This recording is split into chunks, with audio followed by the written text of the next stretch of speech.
Hi guys, we are waiting for the other students to before we as we get ready to begin the class.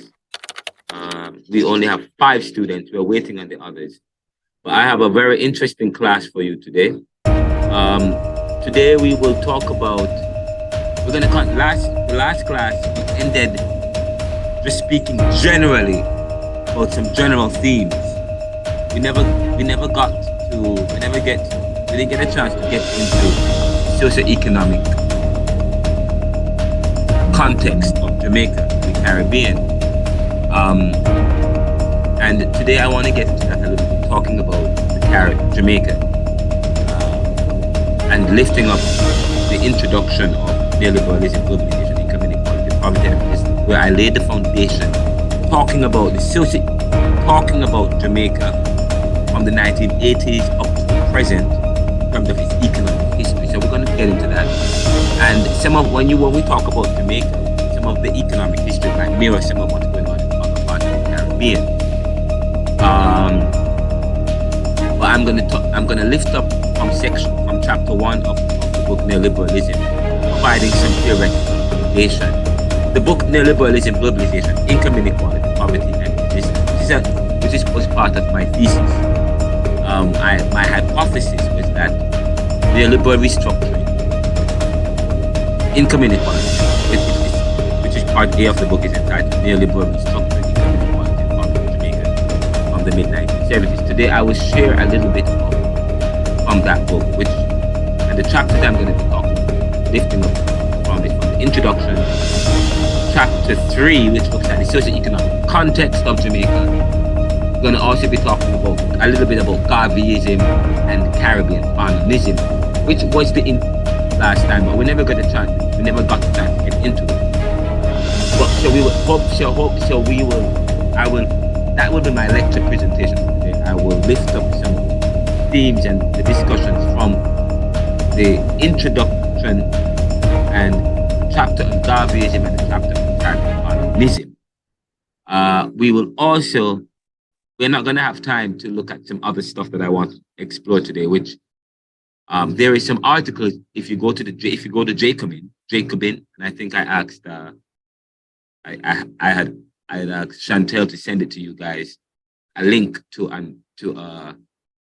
the Jacobin magazine, and in it there are some articles and essays written about Caribbean, which might interest you, which I also want to spend some time talk about, if we have time to talk about it today. When we talk about looking at diverse currents, I want to look at 3 or 4 individuals who are instrumental, which is Walter Rodney is one. Walter Rodney, and he wrote an article in the Jacobin before he was assassinated, before he was killed, entitled Walter Rodney and the Struggle for Democracy in Guyana. And of course, Walter Rodney was a historian and an important political leader in Guyana. So he's one figure that is important, the one that I want to talk about a little bit today.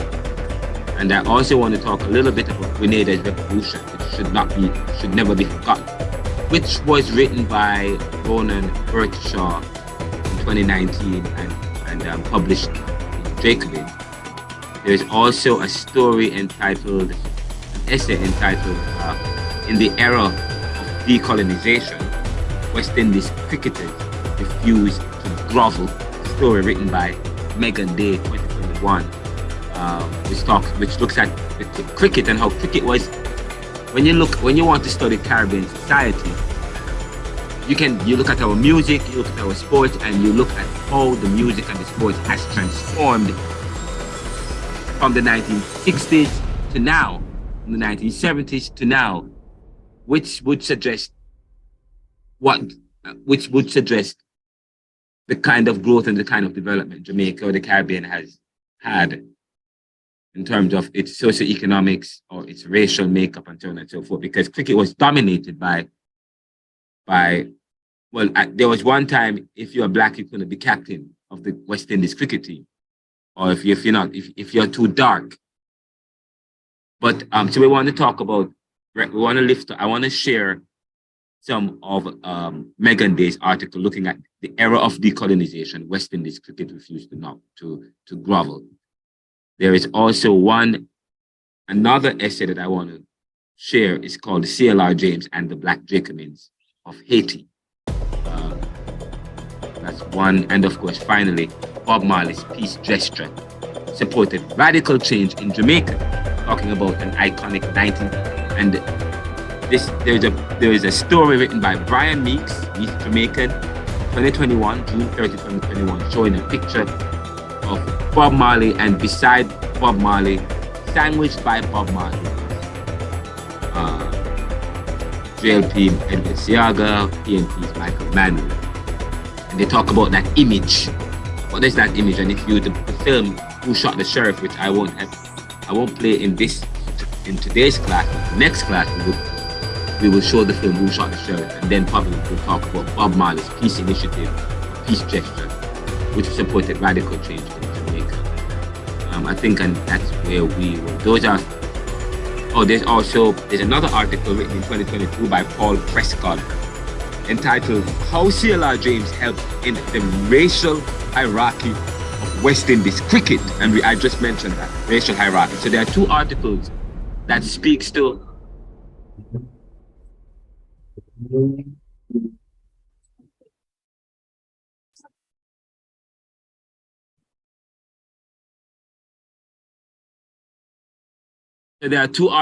speaks to the, I'm outdoors today, having classes outdoors.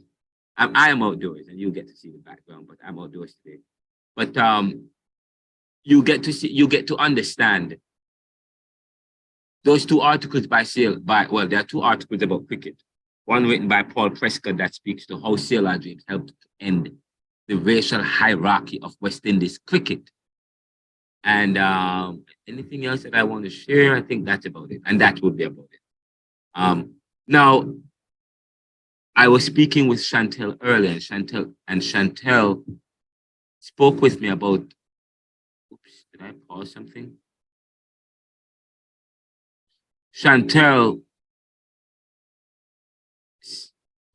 spoke with me today about some issues regarding immigration, but we only have 7 students, so I won't get into the class. But I had a very important talk with Chantel today, and I hope we get a chance to get into it. Chantel spoke with me about the issue of immigration, and she also sent a video, which I hope I could play a little bit of it today for you, because it was quite telling, which changed my whole idea of immigration and the kind of immigration that occurs in the Caribbean, and particularly Jamaica, because when you talk about immigration and travel and border, we never think about Caribbean in terms of entering the US through borders.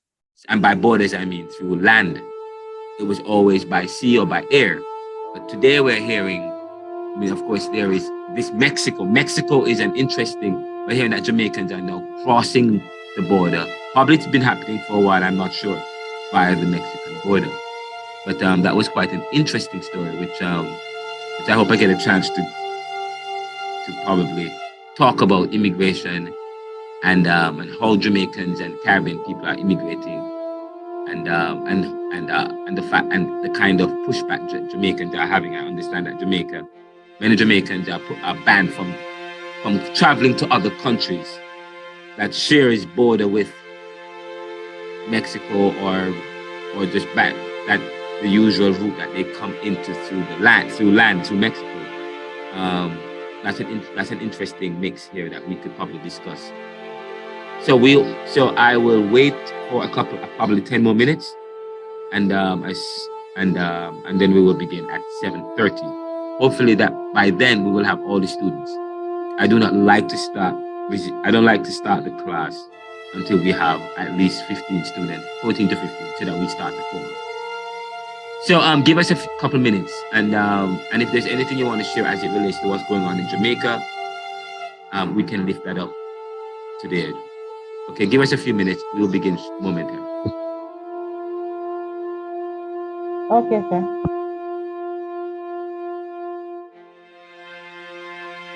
Chantel, can you share that video that you sent me earlier? Can you share it in this chat so I can actually probably play it and share it with the class? In the chat, sir. Let me try, sir.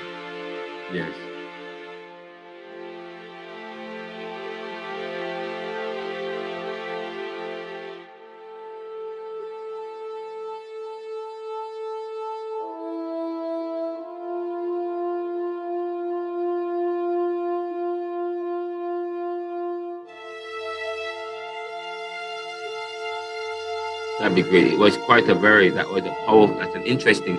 Actually, I really learned, I didn't know much about what was going on with Jamaica and and in terms of Mexico and our relations with Mexico.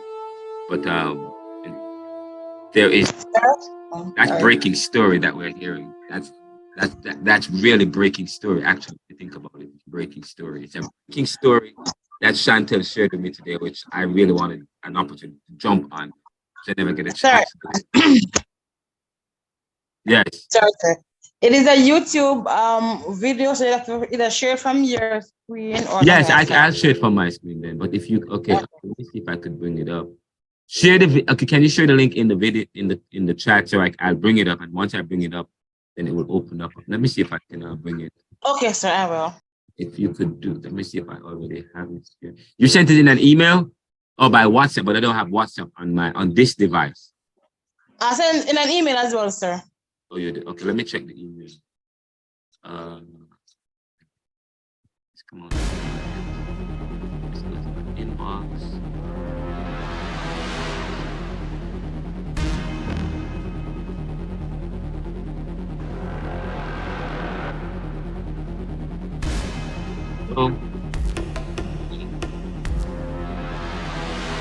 Border crossing. It's entitled, here we go. It's entitled Border Crossing. Jamaican woman details failed attempt to enter USA via Central America.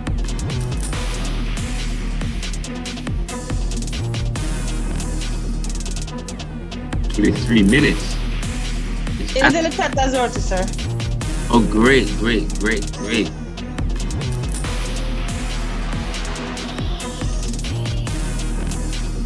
me go back to my Zoom here. There we go. You did send it. So there it is, guys. Chantal just shared it with everyone on thinking about immigration. Actually, I did. Since we're talking about it, actually, I did do an article speaking about.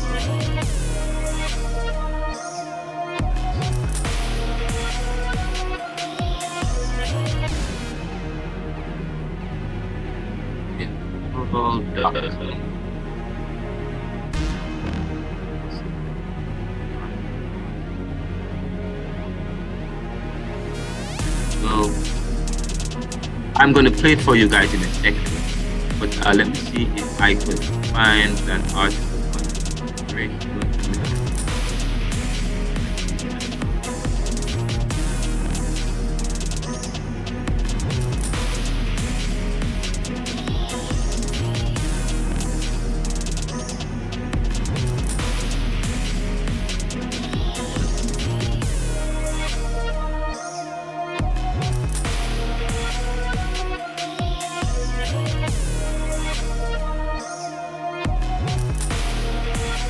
I wrote an article in the Neoliberal.com, which is entitled, "You Cannot Fix the Immigration Problem Without Addressing the International Competition Between Countries That Makes Rich Countries Richer and Poorer Countries Poorer." Then, you cannot fix the immigration problem. You cannot fix the immigration problem without addressing the international competition between and among countries that makes rich countries richer and poor countries poorer. And I'm going to share a little bit from that in a second. But before I do that, let me bring up.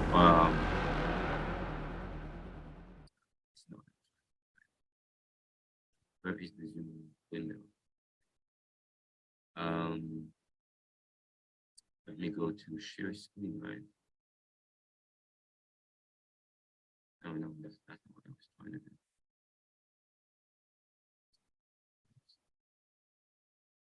Email.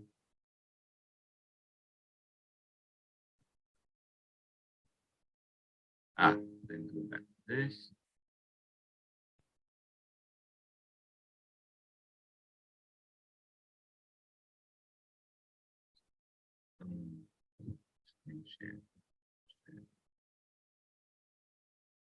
Okay, guys, listen to this video.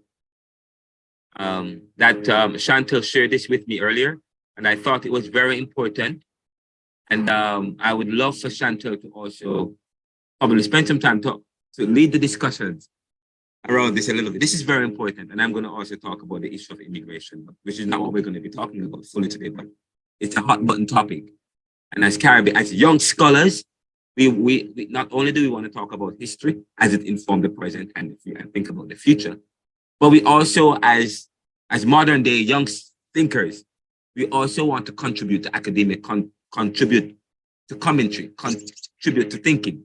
And I want to play a story from YouTube that's taken from TVJ. It's entitled Border Crossing, Jamaican Woman Details a Failed Attempt. It's only 3 minutes. Here it is. And let me ensure that I'm sharing the audio. I don't think I'm sharing the audio. So, what do I share? Let's share the share sound. There we go. News. And a special welcome once again to our viewers on onespotmedia.com. Up first this evening, the number of Jamaicans being refused entry by the Panamanian government is increasing. Now it's believed that they're using the route to get to Mexico with the hope of crossing the border into the United States. Now our reporter Jamila Maitland spoke with one of them. Getting to the United States by any means necessary.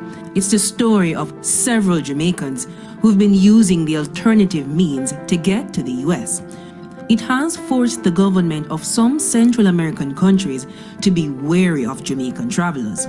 According to the Passport, Immigration and Citizenship Agency, PICA, between January 1, 2018 and March 31, 2023, 2,167 Jamaicans were refused entry by the Panamanian government. 2,055 of them occurred at the beginning of 2020. During that same period, 143 Jamaicans were refused entry by the Mexican government. We spoke to a woman who we'll call Pam, who was among the statistics. People with criminal offenses Panama don't accept them. So we can't use Panama to go to the next country and we can't come into them country, period. But that's not stopping Pam, who is in her 50s, from trying again. She revealed that several of her friends have successfully crossed the border and are now working at sending money back home. If you use all your money and when you reach Mexico, Mexico still don't accept you. You understand? Some of the country, they must accept you, so it's a risk and you have to pray and just hope everything must work out. It's a risky plan. But once Mexico accept you, you feel more, you understand, because you're nearer to your goal, you're nearer to your journey. And you said, will you be taking another trip again to try to see? Yes, a trip to reach right here. I'm not staying. Not staying in Jamaica because of the lack of opportunities for people her age, the level of crime and violence, and the cost of living. However, according to Foreign Affairs Minister Kamina Johnson-Smith, it's not only a dangerous trek, but it can affect legitimate travelers. She revealed that several Jamaicans are also detained in immigration centers in the U.S. after being arrested at the border.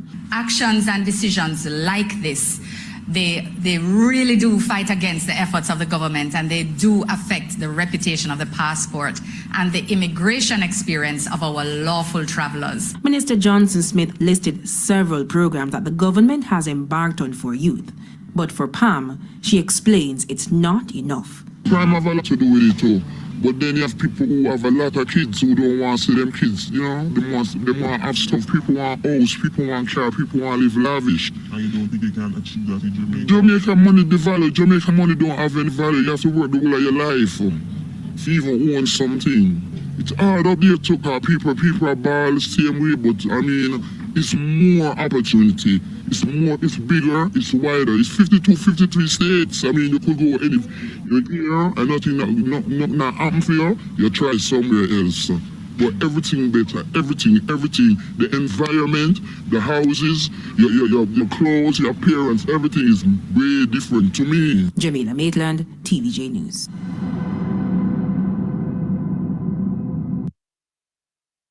So that was a story, short story from TVJ entitled Border Crossing, Jamaican Woman Details Failed Attempt to Enter US via Central America. And we're hearing now that, many Jamaicans are trying to cross or come to the U.S. through Mexico. It was whether it was there were other means. Of course, they were trying. Of course, it was through by air, but of course now we're hearing of Mexico. My question to you is: we hear if you listen, says that she's traveling, and they are willing to take these risks to come to the U.S. and whatever the risk, they are willing to take that risk, the risk to come to the U.S. And they're saying that according to this Jamaican, lack of opportunities, the money is not worth much, and of course the interviewer pointed to the fact that Jamaica is doing their best in terms of providing opportunities for young people, and so forth. They said it's not enough. What are your views as it relates to what's going on, and why people would take that risk? And I mean, probably you can discuss it among yourself. Would you take that risk if you're provided with that risk, with that opportunity? Take that risk. Would you take it? Yes. Sir, all right. So one, we're talking about opportunities for young people, right? They do have programs here, but the thing is that they have farms that can get person to farm work and stuff like that in the US or Canada, but not everyone has access to it here because you have to be voting. It's like a whole politics thing, sir. To be honest, they don't want to give any person to someone opportunity. So they give their friends or they link here or whatever. So not all persons have that access to these opportunities. For your questions about if the person do that, well, no persons out here does have a proper education, right? So they will take any opportunity that they can get to the US by any means. There are persons who have let them degree, so they wouldn't probably try that because they would want to go illegally. But then for persons who are undereducated and all that, they want to go there using that means. Okay, that's powerful. That was a good response. Thank you so much. And my question for you, Chantel, you shared this video. Tell me about this particular step. You actually discussed this with me earlier. Tell me about the story in relation to what's going on. And other members of the class, you can join. What is going on in Jamaica in terms of this border crossing into Mexico, and how it creates problem for Jamaica, and I also understand there is also this gun for drug trade, which is also impacting Jamaica. So give us your thoughts on this, Chantel. You were having a discussion with me about this earlier. Okay, sir. All right. So for one, over the years, person has been going through the border, but now it has become because person started videoing, taking pictures, and sending out even before they go across the border. Even at the border, they're taking pictures and videoing and sending it out on social media. So a lot of other persons is also crossing the border. And not in Jamaica, the US embassy is not issuing out any visa up until about 2024. Wait, hold on. Wait, the US, let me ask you. The US embassy, that's the US embassy in Jamaica, they're not issuing Jamaicans any visa. No, sir. Until 2024. Yes, sir. And this is like for applicants. Yes, sir. Say that again. Like for persons who are applying now, they won't get you until 2024 because they were a backup. I think due to the whole COVID-19, the whole COVID-19, so they have a backup of persons who are supposed to come for interviews. So persons who are applying now, or even last year, won't be getting to till about maybe 2024, 2025 around that time. The persons are using the means of the border to get into the US. Oh wow! Wait. So hold on. This is quite interesting. So when did this? Is this a new thing in Jamaica where people were using, or is it as a result of the backlog in terms of visas? In Jamaicans getting visas and having appointments to go to be interviewed for visas, or the fact that they're not issuing visas until 2024. Did this start in 2018? Tell me a little bit about that. Well, that's all right. Personally, I always try to find a means to get to the US. They would try to go on a boat, but no, personally, find a new way where they could go to Mexico and just cross, so they can go to Panama and get into Mexico and then also across the border. So, for me, I know that in order to do that, you have to have money, because you have to take more than one flight to get to the Mexican border, as well as you have to pay. I think you have to pay some immigrants, I think officers at the border to go across, for them to take you across into the US, and then someone can pick you up in the US. I think somewhere in New York or somewhere like that. So that's what I know of, because I have family members and friends who have been across the border, and they tell you what you're going to need, how much money you have to have, and all that stuff, sir. And I'm thinking that, reaching... It's also hard. It's also hard, even before the whole COVID thing, it's also hard because sometimes they get a visa, because sometimes you apply for a visa and when they go, they turn you down as well. Because they said you don't have any ties in Jamaica to go for them to give you the visa to go to the US, because they'll tell that you're going to run off or something. So sometimes it's hard to get a visa even before the whole COVID-19. Yes, sir. So persons try to find other means to get to the US over where they can. Now, earlier you talked about the fact that how American or US immigration officials are also involved in this scheme, which also help to facilitate the travel between Jamaica, the border relation, because there are US immigration officials who are also receiving money under the table to help transfer person across the border. Yes. It's quite so. America are greasing their pockets as well. In one extent, there are Americans who, and we have more border patrol officers and so on and so, whose job is to help to prevent crossing the border. But there are those. But of course, there's a lot. You're saying that there's a lot of corruption at the border. Very much so, sir. Very much so. Any other students would like to chime in on this? Nadia, Patrice, Christine? Anybody? Good evening, sir. I'm just in, so I'm just Nadia, listening. good evening. Yes, welcome. Well, any comments on the video regarding what's going on in terms of Jamaicans are now crossing into Mexico crossing into the US via Mexico, moving away from moving as a result of the new regulations and new policies that's now limiting and preventing Jamaican ability through what we are used to.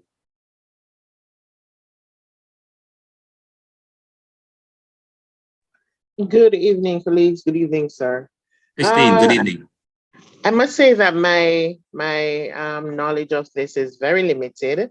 As a matter of fact, just started hearing about it. I haven't paid much attention to it. But I can concur with what Ms. Gordon had said earlier, in that it's quite difficult for some persons to get into the US. And in spite of how hard it is when you get there, I mean, you have to work multiple jobs. The state of our currency makes getting into the US very attractive for our locals. And so people will be doing all they can to get into the US. They know that when they get in, they can get jobs where they're paid, quote unquote, under the table, where taxes and so on is not an issue. And so based on the earnings, the living they can earn here, it's much better for them to be in the US, in spite of how hard it is, in spite of the ill treatment at times. They'll still take that over what they can get here. Because when you compare $10 US to $10 Jamaican, then you know what we're talking about. I know that when you go to the embassy, if you don't have, especially for the past maybe 10 years, even more than before, if you don't have significant ties to the country, it's very hard for you to get a visa.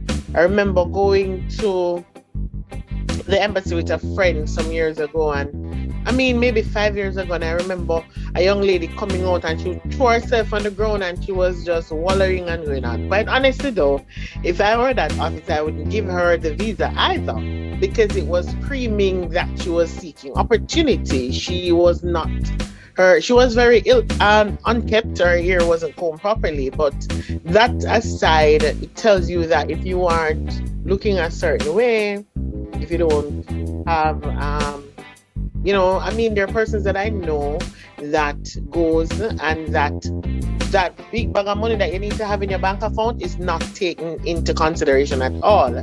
There are persons that just get through, but then there are persons who have to prove all of this. And as I said, the opportunities there in terms of what Jamaicans can send back, because most Jamaicans, they go send back money for my ass. So based on that, they'll always seek the opportunities. But in terms of using Mexico as a new method, I can't comment on that because I don't have much knowledge of it. Okay. Thank you so much. By the way, I am asking a question. It's going to be a poll. You cannot fix the immigration problem without addressing the international competition between and among countries that makes rich countries richer and poor countries poorer.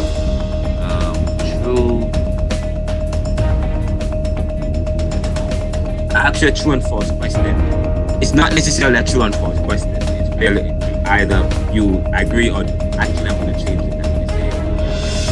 Agree, or you can say agree, or you can choose that you disagree. Right? And then we are going to, that's it. Save this. Now I'm going to edit it. Let's edit this whole. We'll call it immigration.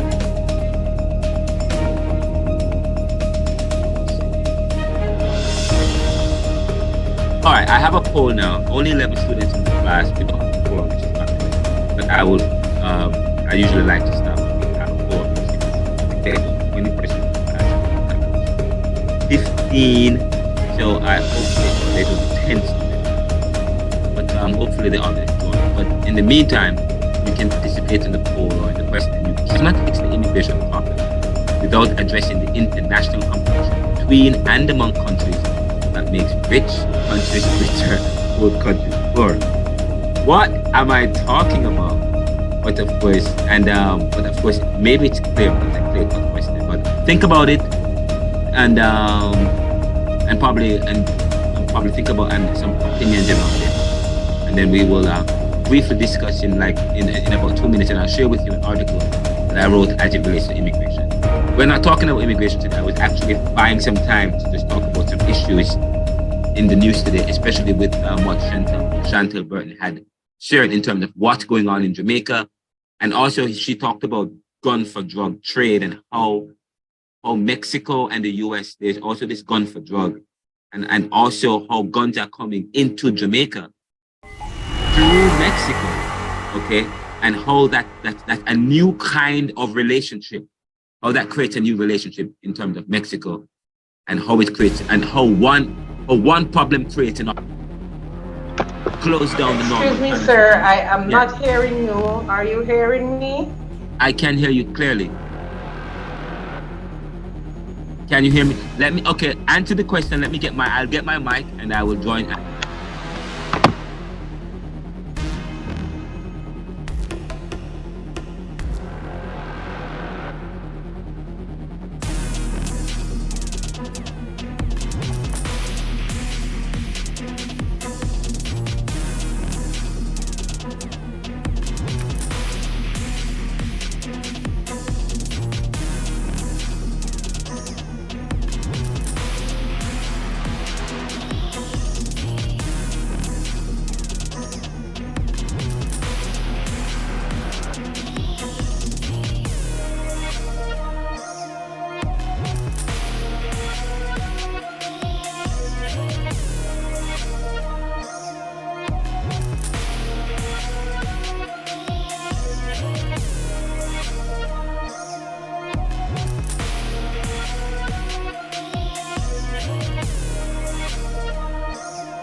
Patrice? Yeah, I was wondering if you can hear me. Can you hear me? Yeah, man. Okay. There's some static in the background, though, Patrice. Right, me? Some static in your background. It's the fun. Oh. I didn't hear Miss Morton. Okay, guys, I am back. Can you hear me clearly? Yes, sir. Yes, sir, we can. Better. All right, there we go. All right, so let me see. 10 out of 10 persons participated. We cannot fix the immigration problem without addressing the international competition between and among countries that makes rich countries richer and poor countries poorer. All right, and 10 out of 10 of you agreed. Okay, great. Let me look at there is an article I did some time ago. If I could bring it up, it's in the Neoliberal.com. Harry Enton wrote an article in CNN Politics entitled "Why President Biden Has an Immigration Policy Problem." And according to Enton, the issue is one of the first that puts Biden and his administration between a rock and a hard place. It's not clear, looking at the data, how to politically deal with the issue. For one thing, a flow of illegal immigration across the border divides the democratic process. Across the border is talking about Mexico borders, Mexico, US. But I responded. This was an article he wrote March 27, 2021. And of course, I had responded and writing a short article indicating that Biden's problems are bigger than Mr. Henton. It's not just a political issue in terms of, when I talk about the issue of immigration, it's not just an internal political problem in a country such as the US. You cannot fix the immigration problem without addressing the international competition between and among countries that makes rich countries richer and poor countries poorer. Rich countries richer and poor countries poorer. And why, and I don't know if anyone has ever, I don't know if we have thought about immigration in that sense, looking at it like that in that sense, okay? In terms of competition. Because I asked the question, where is the will to prop up another country? Because one of the policy initiatives is that, okay, fine, let us invest in the Caribbean in such a way where their people have so much opportunities that they don't need to travel outside. But of course, if that happens, but what is the upside or the downside of that? That's the question. The question is, how do we prevent immigration, the immigration problem? How do we minimize it? Okay, fine. Let us invest in some of these countries. Okay, especially poorer countries, developing countries, and their peoples. But then there is but when you invest in these countries, is the money, where are the monies going? Is it targeted enough? Is it going to the poor people, to the people who usually travel or who usually break laws in order to develop stability in another country, such as the US, seeking opportunity? That's an important question that we have to ask ourselves. Yes? But beyond that question that I just raised, beyond that, and we watched the video from Pam, the Jamaican who's crossing into Mexico. It was a failed attempt, but she's going to try again and again and again, because for her and for many immigrants from the global south coming to the global north, they are looking for opportunities, and for many, and it's always the same argument. Any immigrant you speak to, especially those of a particular pedigree, they're going to say the same thing. They came looking for opportunities. And of course, yes, there are more opportunities in a first world country. It's a given. There are more opportunities in a first world country. Okay? But than in probably their own countries, because there are limitations, limited resources. And so therefore, the question is, how do we deal with the issue of, okay, we will invest in these other countries? And the reason why, and then the question is, why immigration is a problem in terms of illegal immigration? Many of the countries of the global south, or people who are vulnerable, poor people who are traveling, always looking for opportunity. They have been affected by deindustrialization. They have been affected by what we're talking about, globalization or neoliberal globalization, this penetration of the global north into the global south, which has, since the 1960s, 70s, which has affected these countries, and then of course through IMF and World Bank and the oil crisis creating debt. You know, they have to get loans, and the loans come with conditions which has eviscerated these global south markets. Okay, so because they're now lacking opportunities, agriculture is displaced or whatever the case might be, they're traveling looking for opportunity, and they will do so, and they will take the risk to do so. But I say to you, you cannot fix the problem, the immigration problem, without addressing the international competition between and among countries that makes rich countries richer and poor countries poorer. So I say to you, if the policy initiative is to invest into the global south countries and their people, the question, of course, we are faced with the issue. If America and these first world countries were to invest in these global south countries in such a way that it developed these countries so that their people will have opportunities, of course, it means that it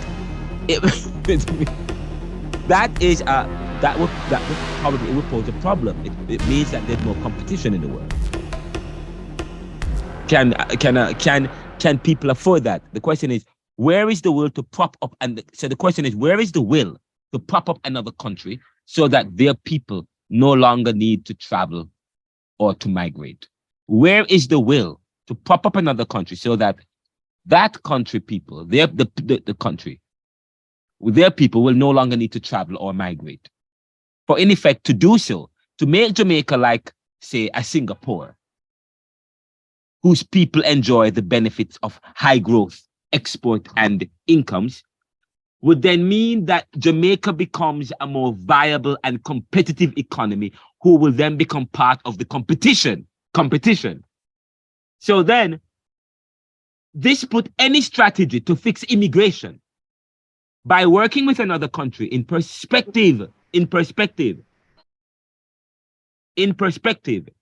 Therefore, if Biden's strategy to fix immigration is to provide assistance to these countries whose poor peoples are coming to the US illegally, would mean creating another situation where such a country like Jamaica becomes too competitive, unless the fix is to provide aid that continues dependency. Provide aid, unless the fix, the solution, the resolve is to provide aid, which has always been the case, aid that continues dependency. Further, immigration had always followed a draconian policy. Notice I said this. Immigration had always followed a draconian policy based on race. So there is another side of this issue. Of course, when we talk about brain drain could be a disadvantage, a consequence of immigration. Brain drain. But it could be a problem or it could be a benefit. And I talk about that in the book, Neoliberalism. And if you look at how brain drain has benefited countries of the global south, then you probably might want to think twice when you connect and link up brain drain with remittances and how remittances provide the GDP in many of the global south countries, and how an important factor that is when you think about GDP. There is,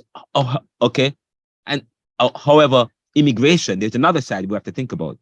I am saying to you that immigration had always followed a draconian policy, which is why we see the people who normally migrate or immigrate illegally, say for example, would take the risk as to travel to Panama and other countries and take the journey that they would, and the lengths that it would take them to travel and to come to a first world country. It is because immigration had always followed a draconian. When you look at the people who travel or migrate illegally from the global south into the global north, and those who use Mexico and who go at people who use certain lengths, people who go out of the extreme to migrate or to get to the global south country are usually people of color or people of the global south. So the point I'm making here is that immigration had always followed a draconian policy based on race, class, and income. Say, for example, of course, and I think Chantel referenced this, and Christine probably, I think, referenced this as well, looking at income. I believe so. Both of you referenced that, which was quite powerful, quite important. I said that immigration had always followed a draconian policy based on race. And we talk about ties. I remember this is my experience, the first time I applied for a visa to come to the US. I was denied. They said I never had enough ties, I think. But I was not looking to come to the US. I was being pressured by my family to come to the US because there was a wedding, and they said, why you don't want to come? So it took me a long time before I decided that, okay, I'm ready to travel to the US. I applied. I was denied. They said I never had enough ties. And when we say they don't have enough ties, they don't have enough, they said, according to them, ties means you don't have enough, you don't have a job, or probably you're not married, you don't have enough income, or you don't have enough connections to the island, to Jamaica. Probably. No, sir. What does that mean? Ties mean that you don't have a house, children, a husband, a good job where you pay good money. That's what they mean by ties, sir. Yeah, good, right. Connection. No, assets in Jamaica to hold it back here. Your assets, family, lineage. Probably if you're single, I was single at the time. If you're single, then that's probably, it's very difficult. Yes, sir, very difficult. If you're single, and if you are not connected with an institution that's having an exchange program or something of the sort.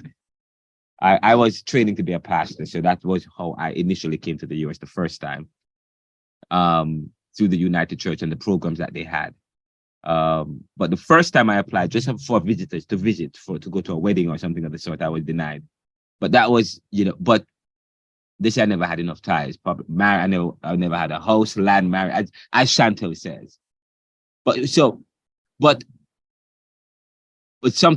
really, you cannot fix it. But I've said that you can't. But the point is I'm making here that immigration had always followed a draconian policy based on race, class, ties, incomes, where the best and brightest who have ties, the best and brightest who have ties, gets to escape the realities of their colonies, gets to escape the realities of their colonies. Again, gets to escape the realities of their colonies, leaving their nascent, and by nascent means fledgling, just coming to be, yeah, leaving their nascent lands devoid of brilliance and labor. That part talked about brain drain, leaving their nascent land devoid of brilliance and labor that could translate in helping the former colony. So in other words, you have to have ties, you have to have connections, you have to have. Yet this very policy is what benefits the post-industrial countries of the global north, a policy that identifies two types of immigrants, one from the north and another from the south. One that is white and another that is Anglo-Saxon, and another that is black or brown. One that is connected and has ties, and another that is not. So that such discriminatory policy created a situation where people who really need to immigrate or to migrate find it harder to do so, vis-a-vis their other countrymen of higher esteem who are more welcomed, or might I say, when I say higher esteem, I should put that in quote, who are more welcomed creating a brain drain for the former colonies of the global South, like Jamaica, of course. But this situation is good or beneficial to maintain power and control. It provides the opportunity that allows post-industrial countries to continue holding the advantage within a highly competitive world. When you think about it in terms of a competitive system, you know, when we think about Jamaica in relation to the world, we have to think about, and when we think about as Jamaicans and as people in the world, we have to think about things in terms of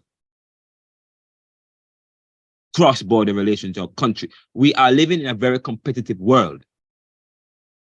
So part of where Jamaica finds itself, or the global South countries finds itself, is as a result of strategy stemming from competition. We live in a competitive world. So therefore, we have to think, when we think about immigration and policies surrounding immigration and how it affects people of color and people of the global South and people of the Caribbean, and the fact that people of the Caribbean, the immigration policy, especially for people of the Caribbean, is very draconian, very restrictive, as against people from the Europe, people from Anglo-Saxon countries, and how the ease with which they travel as against the difficulty with which people of the Caribbean travel. And this issue of ties, I said it's tied to a discriminatory policy created within a system where people who really need to emigrate find it harder to do so vis-a-vis their other countrymen who are more welcome, creating a brain drain for the former colonies of the global South. But this situation is good or beneficial for maintaining power and control. It provides the opportunity that allows post-industrial countries to continue holding the advantage. Holding the advantage after now we're thinking strategically now. When you think about why a decision is, why a policy is the way it's written, and so on and so forth.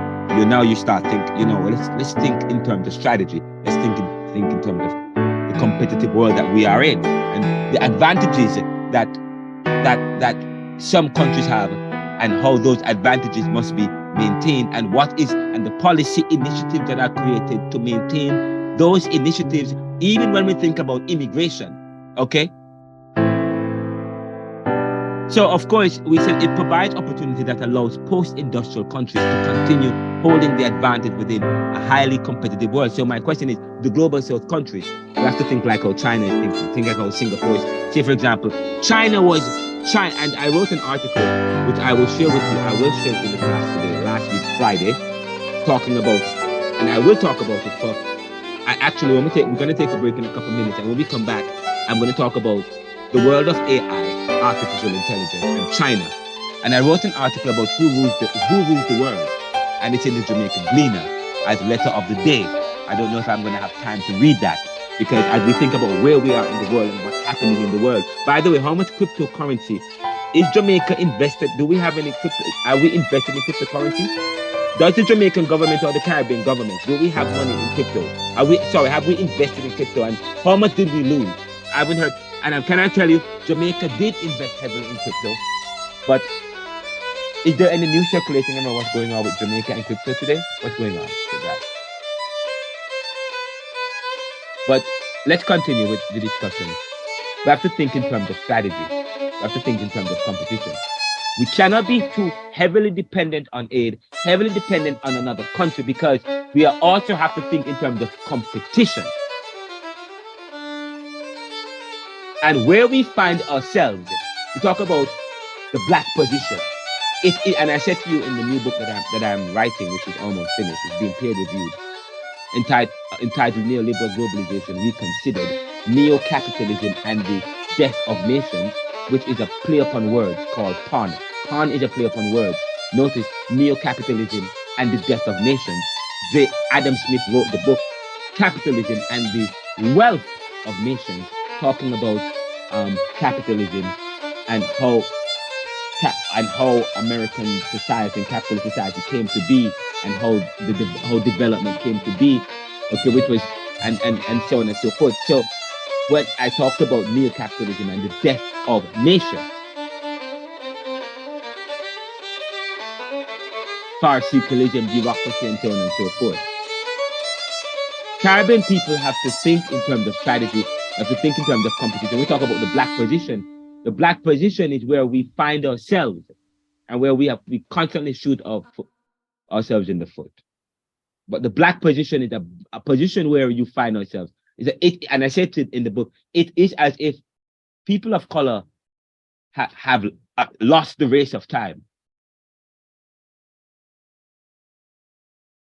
Lost the race of time. And the Caribbean, because we do not think, or probably we now think it, because of strategy has dogged us. A strategy that carve out a future of prosperity and competition has dogged them, has affected us in a sense where if we don't think in those terms.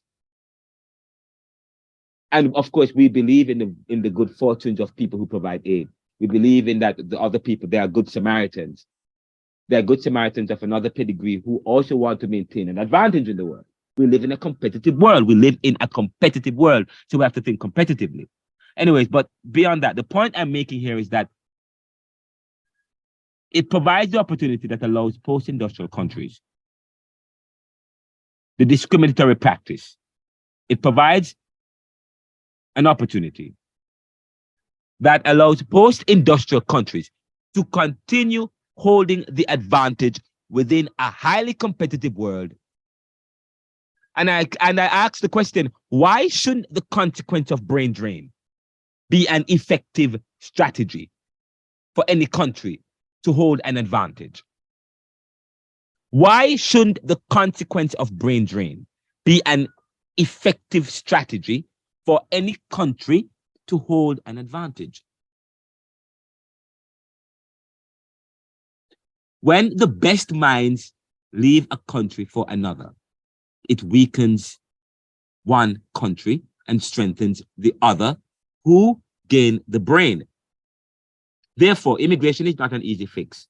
I do think, especially as you think about it, especially when it is understood within the politics or geopolitics or politics of international competition, where gains and losses are hinged on the movement of certain people from the global south to the global north, from the global south to the global north. Sir. Yes. So the reason why the brains left their own country to go to another, because even though they have the brains in their country, they're not appreciated or things, because most of them are underpaid. Yes. They can't, what they're receiving cannot maintain their lifestyle. So there's things like going to another country to use that opportunity, that brain would be better, because living in Jamaica to go to the US, they will make it more money to survive for them and their family. Yes. Because every day now in Jamaica, persons are having strikes, persons because of the whole pay. Even the bus system in Jamaica, the bus system in Jamaica, JTC, they strike because they wanted they had some pay issues. So persons are striking so they're not getting paid enough to do the work that they're doing, sir. So they find other opportunities to leave the country to go somewhere for betterment. Can you hear me? Yes, sir, hearing you.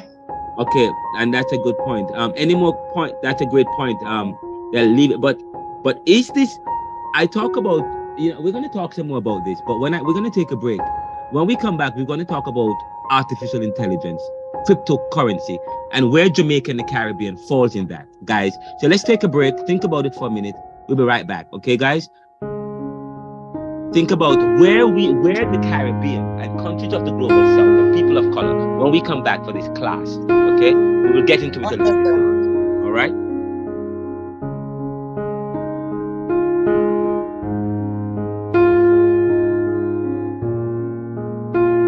We're going to take a 5-minute break. We'll be right back.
before I am going to be talking about the social, I will continue to look. I want to spend some time looking at Garveyism, the socio-economic context of Jamaica and the Caribbean, and Caribbean faunanism.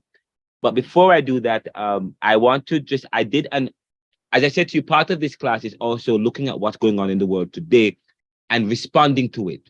It's not, so we're looking at history and diverse currents. So that is why I want to look at C.L.R James, looking at the issue of cricket and how cricket has evolved. And if you look at how cricket has evolved, then you look at how the issue of race and the issue of class and the issue of the structure of class and the demographics and the racial makeup of the Caribbean has evolved as Caribbean cricket has evolved. You look at even the music. We want to look at Bob Marley and the image of Bob Marley with Michael Manley and Edward Seaga. We want to look at that. We also want to take and of course C.L.R James, who on Haiti and Jacobins, and of course Walter Rodney on the issue of Guyana, and of course American penetration in the Caribbean. That's still that's still an issue. That is still an issue. But we want to pause for a moment, looking at those diverse currents, looking at Frantz Fanon, Homi Baba, so on and so forth, who are also important when you're thinking about diverse currents or figures, but figures who were influenced by other figures. But before we do that, let us contend with this issue of what is going on in the world, the world in transition, because what's going on in the world will really impact us. And I want to ask you a question, and I want to ask a question. In fact, I will create a poll as we get ready for the next class. And the question is, it's about, there is the question. I'm creating a poll. By the way, results for the poll that I had asked, 100% of you. Let's go to the next poll. Here's another poll. And you guys can discuss it among yourselves during the break and while I play this next video talking about the world in transition. And I also wrote another article, Who Rules the World? Okay, which I will, if I have a time to share, I will share it with you. But if you can go and read the article in the Gleaner, I wrote Who Rules the World. You can check that out. But if I have time, I'll talk about that briefly today. Who rules the world and how, and the implications that have for the Caribbean and the global South countries. Yes? Okay, and that's a very important question. What is the implication? When you talk about the world is in transition. Talk about leadership at the center is softening, but that is not true. It's not that leadership at the center is softening. China and Russia are repositioning themselves to become the next superpower, especially now that we know that they have ditched the US dollar for the cryptocurrency. What does that mean for Jamaica and the Caribbean and the global South? Is it good for the Caribbean and the global South? And so on and so forth. We'll talk about that in a few. But let me ask a poll. Let me go to next. And the question is, what is the greatest challenge to Jamaica,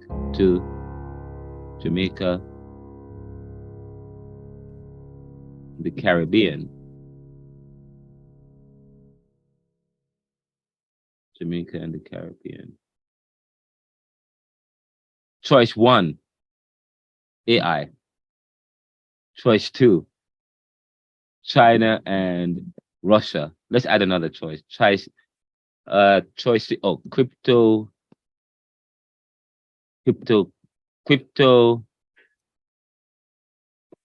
currency. Choice 4, poverty and relative deprivation. I think that's it. 1, 2, 3, 4.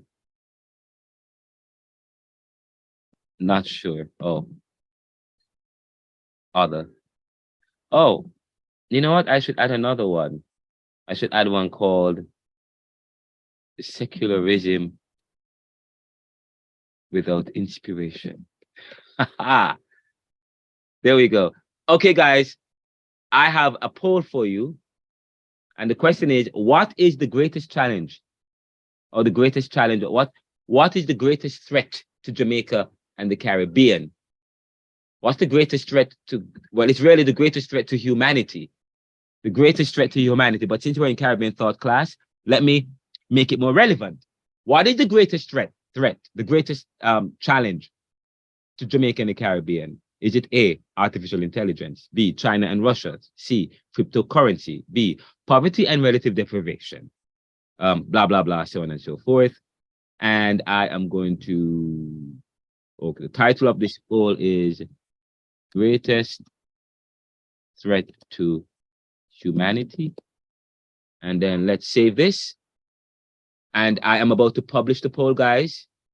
Greatest threat to humanity. It is launched. Greatest threat to humanity. What is the greatest challenge to Jamaica and the Caribbean? A, is it artificial intelligence? B, China and Russia. C, cryptocurrency. D, poverty and relative deprivation. C, other, or D, secularism without inspiration. I'm going to share my screen. Share. There we go. I think you are seeing the screen now. Let me share the sound. I'm going to share the sound. Share sound. Okay, while you are thinking about this question and answering it, get ready to talk about it briefly. Because at 9 o'clock, I want to start looking at this, picking up from where we left off at the last class, looking at the socio-economic context of Jamaica and the Caribbean fananism and Garveyism, the limitations of Garveyism, okay? And resistance movement and civil rights, so on and so forth. So look at that question briefly, guys, and while that is happening, listen to this. We are at a pivotal moment in the world. At a time when we are questioning the need for currency, China, Brazil, and several other countries are seeking to replace the US dollar with crypto. Artificial intelligence is becoming normal talk in everyday language as society becomes more sophisticated, thanks to advances in technology. I am Renaldo McKenzie, and welcome to another episode of the Neoliberal podcast. This episode is entitled The World in Transition, China, Artificial Intelligence, and Crypto.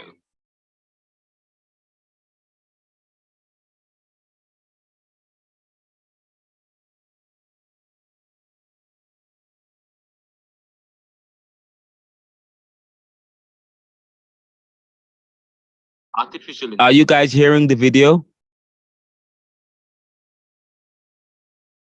Are you guys? Hello? No, sir.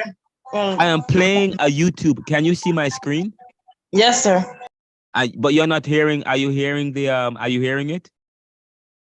I play, sir. Let me see if I can hear it. Intelligence, AI. It's but it's slow. It's but low. I'm hearing it. Lot of sounds. Okay, hold on. Yes, sir. But I'm hearing it, sir. All right, let me turn it up. Maybe you check your volume to see, but let me see. It says share sound is on. Tell me if you're hearing it now. Kids, is no longer a piece of fiction. Yes, sir. But rather commonplace in people's daily lives, whether they realize it or not. That's according to Berger Thomason of Statista.com in an article entitled Artificial Intelligence Worldwide, Statistics and Facts. As society becomes more sophisticated, thanks to advances in technology. I am Renaldo McKenzie, and welcome to another episode of the Neoliberal podcast.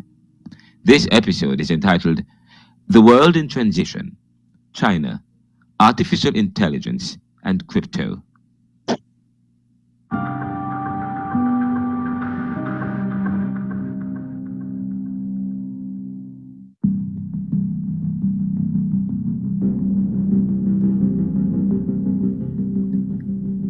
Artificial intelligence, AI, once the subject of people's imaginations and the main plot of science fiction movies for decades, is no longer a piece of fiction, but rather commonplace in people's daily lives, whether they realize it or not. That's according to Berger Thomason of Statista.com in an article entitled Artificial Intelligence Worldwide, Statistics and Facts. Now, AI refers to the ability of a computer or machine to mimic the competencies of the human mind, which often learns from previous experiences to understand and respond to language, decisions, and problems. According to Mr. Thormodson in the article, these AI capabilities, such as computer vision and conversational interfaces, have become embedded throughout various industries, standard business process. Now, the most prominent industries for AI adoption in organizations include high-tech and telecommunications, financial services, and healthcare and pharmaceuticals. You can see an article I wrote entitled Challenges to Humanity, China, Cryptocurrency, Russia, and Artificial Intelligence in the Neoliberal Corporation's More magazine yesterday.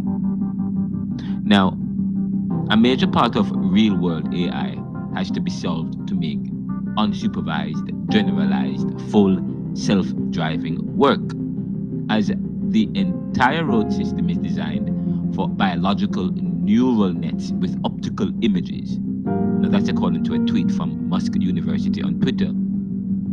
Now, I responded by saying, agreed. What will we do with the rideshare drivers who will be out of work once AI becomes fully functional in self-driving cars? Not only are we to think about the road systems, but also the human being. The more we develop robotics, human work becomes unnecessary, which affects earning potential.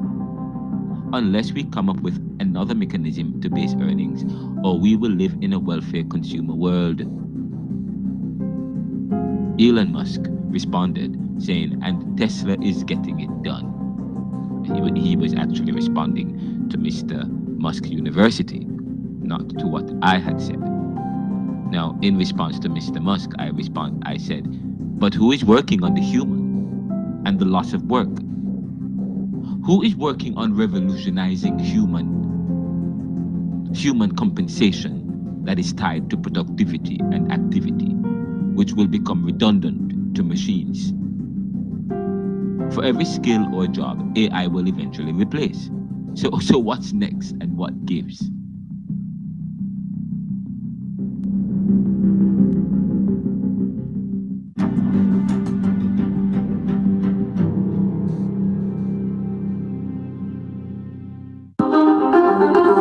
You listen to this podcast, you can participate, and we also poses the greatest threat to humanity. Which of these poses the greatest threat to humanity? 1, artificial intelligence, AI. A, artificial intelligence, AI. B, Russia and China. C, cryptocurrency. Or D, World War III. I did not add World War III, guys. I should have added World War III. That's fine. That you can participating on the community page of this podcast. The question is, where is AI headed? Where is AI headed or heading? You can participate. We will also probably create opportunities for those who don't listen on Spotify or if you listen on other platforms such as iHeartRadio or Amazon Music or Apple PA Adverb or Pocket Cast, Radio Public, Google Podcasts, so on and so forth, Podvine, whichever one you listen to. We will make it. We will probably. You could actually go to the to Twitter, Renaldo McKenzie, RENALDO MCKENZIE, Renaldo McKenzie. Let's forward this with human relations and production, and created an economic CI. Since we moved away from the barter or exchange, artificial intelligence poses serious threats to humanity. And to fix the challenge, we may have to revolutionize human systems today. This society was never built to facilitate AI. Since we moved away from the barter or exchange system to currency, which helped to maintain and extend privilege and power in the development of human civilization. The invention of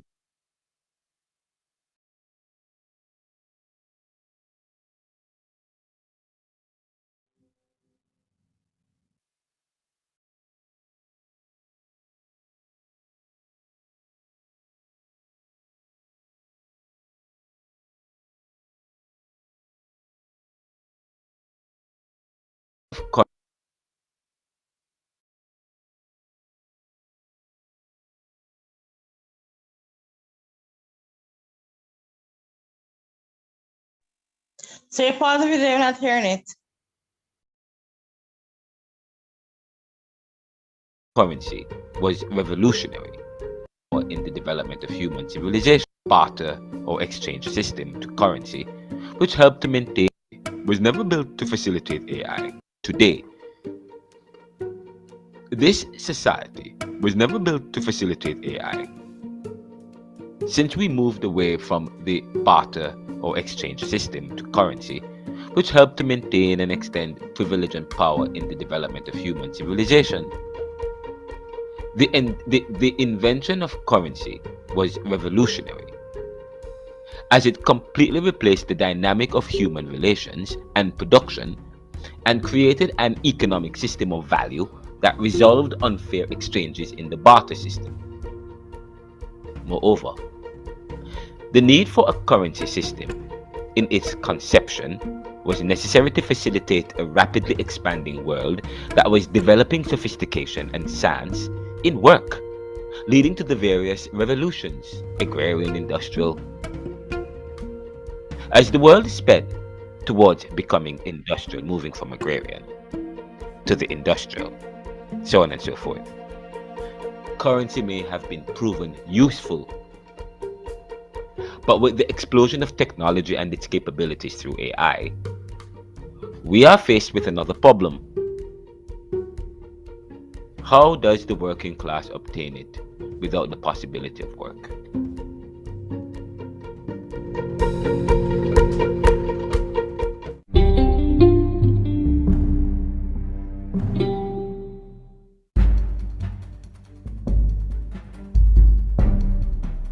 To answer this question critically may lead us. How does the working class obtain work?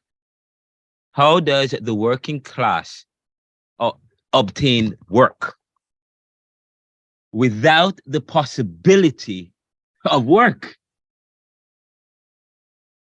Given rapid expansion in artificial intelligence, this class, the reason why I decided to, I wasn't going to share this. This wasn't supposed to be the topic for today, but the reason why I decided to share this with you today, because we only have about 2 more classes after this. And I really need to, and I want us to also think about what's happening not only today, but what will happen in the future. And since we are scholars, young academics, young scholars, I'm with you. We are young academics in Caribbean thought, yes, contributing to academia, contributing to thought, because this course is not just also to learn. This course is not only to dissect or to critique, okay? We're not only skeptics from the looking at history of all things from a subaltern view, history from below, okay? But we must also look at what opportunities are there once we have learned about what has affected us and where we are today and why we are today. We don't want to make the same mistakes, yes? So we also want to start thinking about the future, because guess what? We don't want life to escape us, because the reality is that life is happening quite rapidly. While we are grappling and dealing with who and what we are today as a result of where we are coming from, life is happening and it's moving quickly. And we're moving into the future. What is the Caribbean today? What? Okay.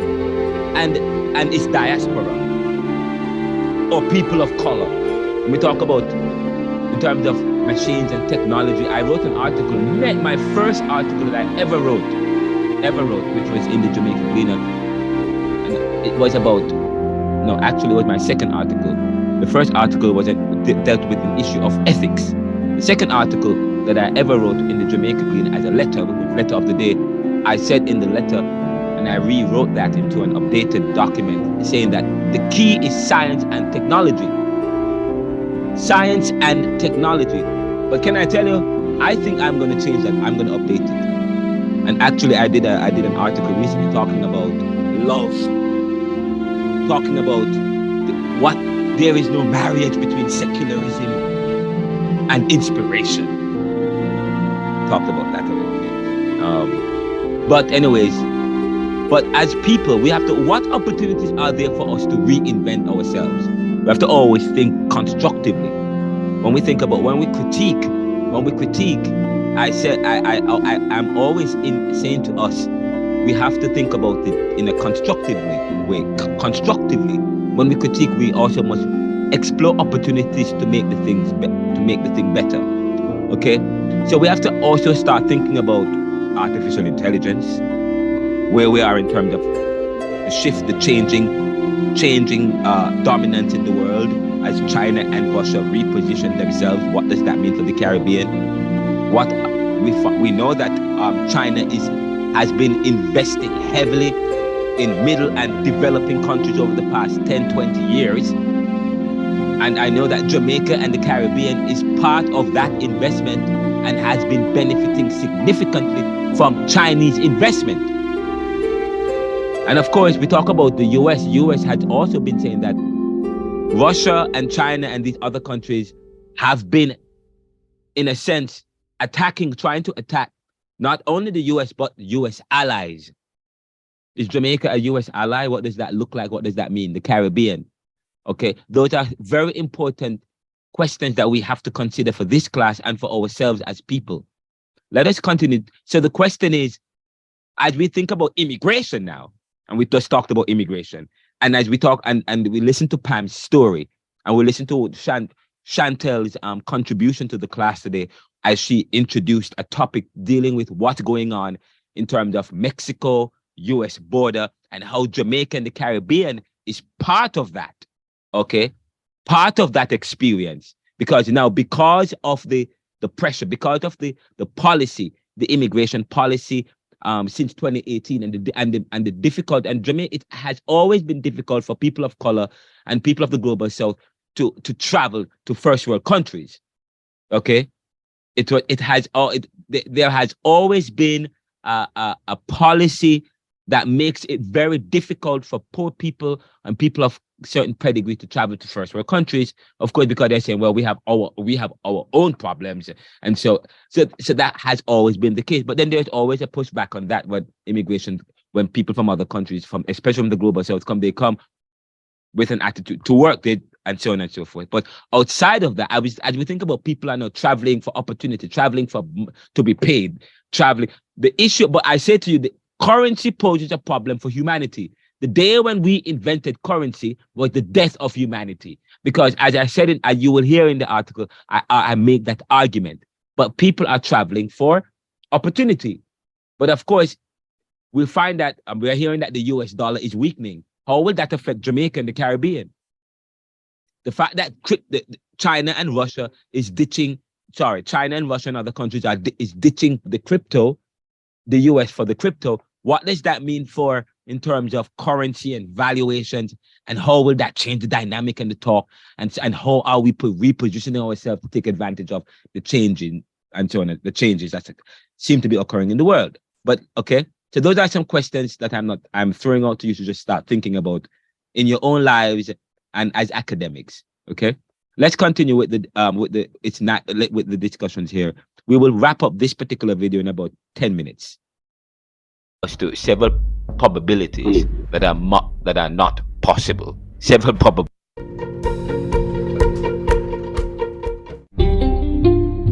Now it's very important that you listen to the tape here, the video. Okay.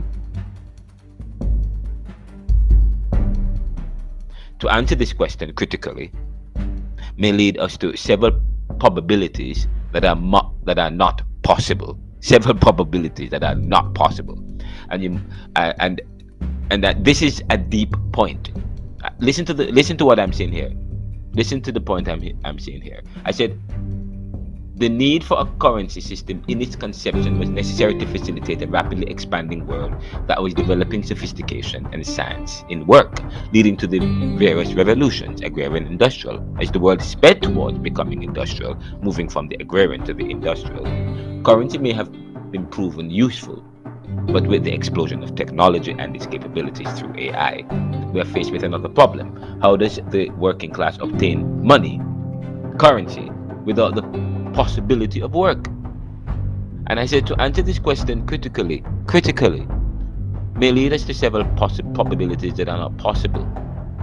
This is a deep point that we will flesh out later. And when I say later, I mean we will flesh this out later. But ultimately, we may have to get rid of money or currency if we are to push this, the possibilities to its logical end. We may have to get rid of money or currency. We talk about neoliberal globalization, reconsidered neo-capitalism, and the death of nations. This is exactly what we're talking about. Because the dialectic of whether we live to work or work to live becomes whether we live to consume and consume to live. As technology replaces the working class work, and therefore their ability to consume and essentially to live in the new consumer society today and worse tomorrow. Social welfare will not be enough.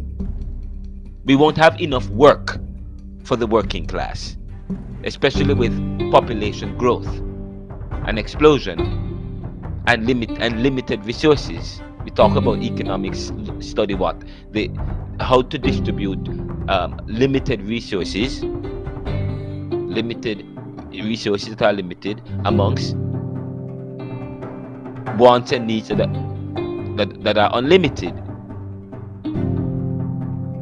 And with the possibility of global war, and with the threat of global warming, and the fact and how that is affecting food supply today. The issue of currency and money and AI is a very ominous outlook on life. The dialectic of whether we live to work or work to live becomes whether we live to consume and consume to live, as technology replaces the working class work, and therefore their ability to consume and essentially to live in the new consumer society today and worse tomorrow. Social welfare will not be enough to deal with the loss of human labor, and thus any currency they can obtain in order to consume and live. Already, politicians politicize social programs and are busy mopping up liquidity. If you want to see how technology can upend lives and society, just visit Kensington, Philadelphia. It is unlike any place you will notice in a first world country. Deindustrialization, which is the first step in the sophistication that robotics is imposing on human life. The first casualty, the first step, deindustrialization, has affected the lives of those whom society has now rendered obsolete through technology replacement that has left many dependent on opioids for escape.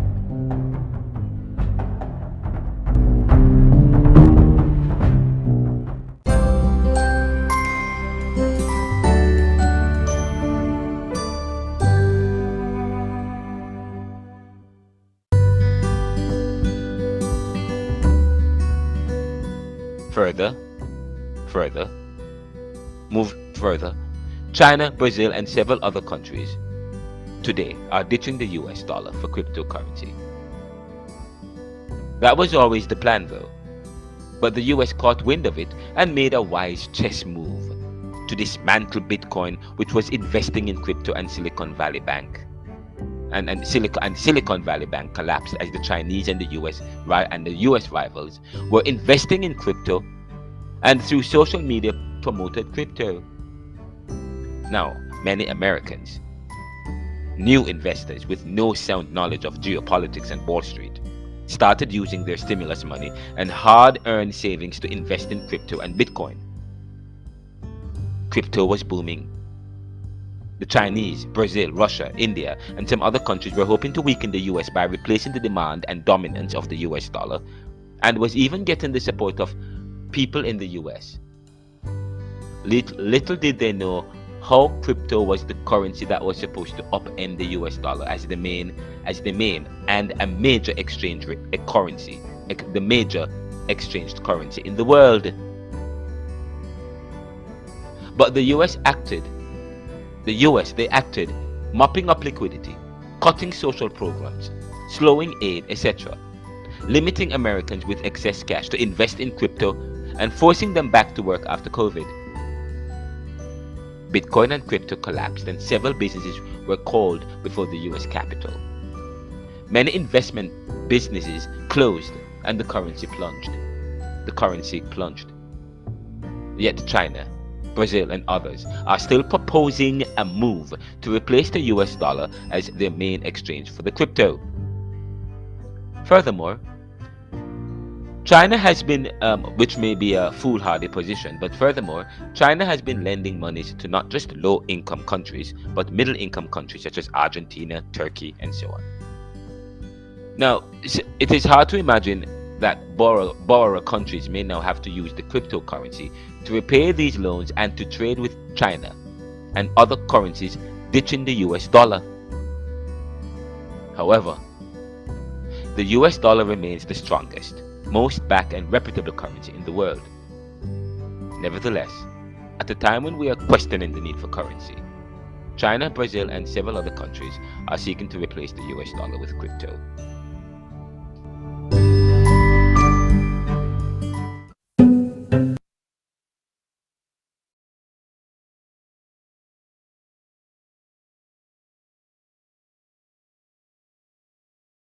I will stop here.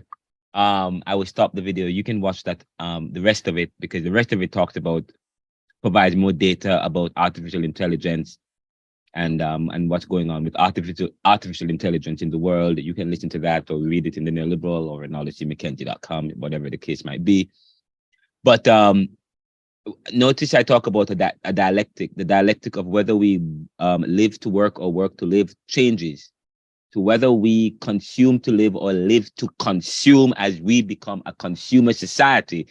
And if we become a consumer society driven by technology without the possibility of work and therefore the possibility of money,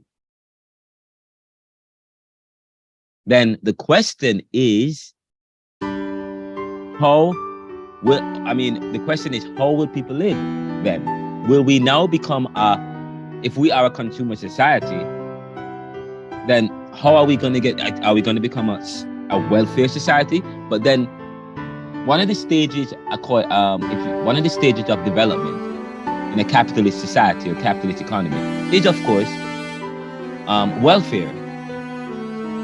One of the hallmarks of capitalist societies is that they are a society that is also dependent on welfare. But in many Caribbean islands and global south countries, there is no welfare that is driven by government or by the state. Okay, of course, Barbados has a welfare system. They have a much more developed and elaborate welfare system as against Jamaica, which the welfare system is not as developed, of course, because of lack of government funding or limited funding to be able to do that. But as Jamaica moves towards sophistication and development, of course, one of the things that Jamaica will have to now start thinking about is its welfare program and so on and so forth. Because that is one of the ways you will be able to strengthen your economy and strengthen your country. Okay, because you have to invest in your people. Okay, you invest in your people. And one of the ways you invest in people is through education. You make them competitive. China made, and I think I talked about this in the video earlier, how China has made a market. China has a market now, where their people can buy, and they are buying. Okay, and the US is taking advantage of that. And so because China has a market that is controlled by the state, a market that involves human consumers who are human beings, and human beings have what is known as there's human behavior, and certain factors control human behavior. And of course, in a planned economy like China, they control consumer behavior, human behavior. And so therefore, if America's bottom line, which is profit or money, and America is ruled and driven by corporations, and according to Ross Perot, Organizing America, the most dominant feature in American life is corporations and their multinationals and transnationals, which penetrate, which is not just in America, but is in almost which has penetrated societies across the region and the world. If those were the dominant feature, and of course William Dumhoff talked about what's the most, and I said that before in this class, William Dumhoff in his book Who Rules America, it's the corporations or the dominant class, according to Dale Johnson in his book about governance, talking about the dominant class. I mean, I think in a previous class when I talked about neoliberalism, I defined the dominant class. Probably I will share that some later on again if you want to hear who the dominant class, financiers and the Wall Street and corporations and so on and so forth. But the point here is that, and I think I went off on a tangent. I usually take so long to make my point that the point escaped me as I go around the bush to come to the point I'm making. But but if I could, I was talking about China and Russia being the dominant and the welfare state. So China now has, so they dominate. So talking about who rules the world. So we're saying that China is setting the stage to rule because they control human behavior. They control their consumers. They have a market now where their people are consuming goods. And so America recognized that, and they realized corporations are racing to get the market, to be able to dominate the market in terms of with their goods and services, and with the Chinese consumers now. They have a market. But of course, just so you know, one of the things about China is that they have invested in their people. And of course, in the Caribbean, we talk about democratic socialism, but part of democratic socialism is creating a welfare program or state that empowers your people and bring them to a point where they are so competitive. Now they can compete with the rest in the world. Now they don't have to be traveling illegally, okay, and suffering the wrath of mistreatment. Because just so you know, again, I say to you, we are in a competitive world. We're in a competitive world. So of course, we cannot expect another country to be a little bit soft and less draconian with their immigration system.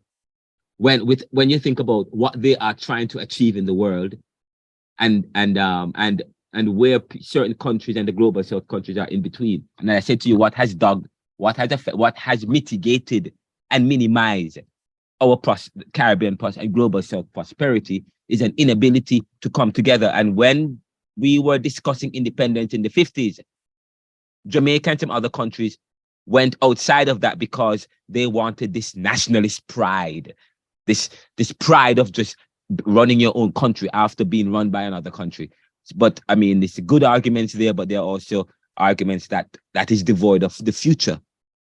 But of course, part of the discussion is we have to start thinking about developing the welfare programs. But a welfare state is a state that is developed and established enough to be able to take care of their people. But there are those who, irrespective of their inability to take care of their people, they are able to make the sacrifices to ensure that they have invested in their people, such as Cuba. Okay? Cuba, irrespective of the embargoes, they have done so. And so probably that's one of the things that we have to start thinking about in terms of, and Barbados, creating a welfare program, a welfare system in Jamaica. Is that doable? Is that possible? Okay. And of course, the kind of society Jamaica is in terms of, we have a bucolic society, a tropical society. So in some societies, welfare programs are necessary. But of course, Jamaica, which probably can that we don't have winters and so on and so forth. We have to develop the agrarian, develop the agriculture. So we have to now start thinking about, we have to go back to the olden days, thinking about living, thinking about feeding, thinking about food supply, and developing Jamaica's ability to be able to mass produce agriculturally, to feed Jamaica themselves as we think about the future and what the future looks like without the possibility of money, okay? And the fact that global warming also poses a threat to the world and to what? Food supply, okay? All right, so I will stop right there as it relates to that, in terms of looking at the world in transition and what that means for the Caribbean in terms of what kind of society will we have in the Caribbean in the next 10 years, next 5 years, as we think about the sophistication that's driving the world. That's something for you guys to think about as well, okay? All right, so we're going to pause right there, and now we can go into what I had initially intended that we wanted to do. So what we will do, we'll take a 5 minutes break, and then at 9 o'clock we'll come back, and then when we come back at 9 o'clock, what we will do is, if I could bring that up, close that out. Is this the document? It'll what time? I hear. It's about to be 9, but okay. It's sorry about that. Yes. What time is it there again? 8 o'clock. 8. It's gonna be 8, yes, sir. All right, good. So and I think I am running on good time today. So that's great. I am about to share the poll in a couple minutes, but I am trying to find a document. Oh, I have Chantel's name right here. I need to look for Katie. Bring up that document here. Cover design, interior, and add blah blah blah blah blah. There we go. Wow. There we go. All right, when we come back, we will lift up some of the concepts as it relates to Caribbean thought, as I had written in Neoliberalism, Globalization, Income Inequality, Poverty, and Resistance. Just so you know, when I wrote that book, Neoliberalism, I was working with an hypothesis, and the hypothesis was entitled, and the part A of neoliberalism has the hypothesis. It was a response to that hypothesis. Was a research paper speaking to that hypothesis, looking at neoliberal restructuring, income inequality, poverty in Jamaica from the mid-1970s and beyond.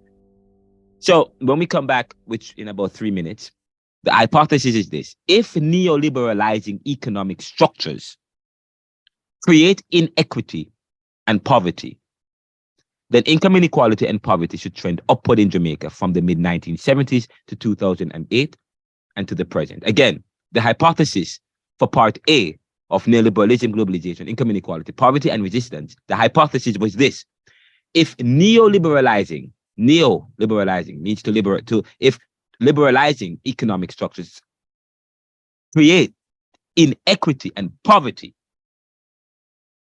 then income inequality and poverty should trend upward in Jamaica from the mid-1970s to 2008 and to the present. And it is while embarking on that research that I introduced in the book the socio-economic context of not just Jamaica, but also the Caribbean. And from that, talk about the limitations of Garveyism, because I said to you, the independence that we have, the independence that Caribbean countries have, is a facade. I said to you, I make the point, I make this argument that if your independence and if your freedom is ceremonially granted to you, but okay, it means then that your freedom is not an inalienable right.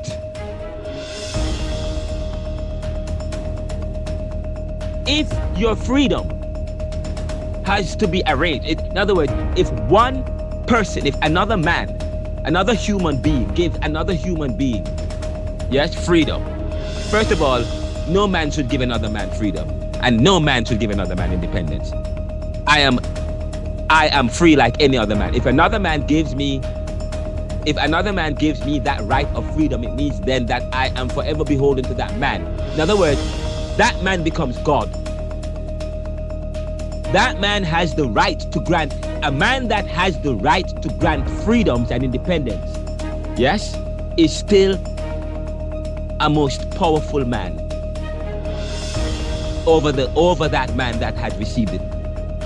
Okay, first of all, no man should have to receive a paper indicating his independence and his freedom from any other man. Yes? And so I say to you, I have said in this book, and I have argued in my dissertation, that when we think about freedom, when we think about power, this is an issue of power. Okay, when we talk about Caribbean thought, and we have to appropriate freedom, and we have to appropriate independence appropriately. Yes? So I say to you, what freedom is freedom if it is given, if it is granted? If it is granted. And of course, you talk about Muhammad Ali talk about the Black Panthers movement, and that's part of the argument as well. Okay. You talk about, when you compare Marcus Garvey helped to influence the civil rights movement here in America. But when you compare that MLK, okay, as against those of the Black Panther movement and so on and so forth, that was the sticking point. Why should I have to have a ceremonial arrangement, okay, to guarantee my freedom? It puts this thing into perspective. Yes.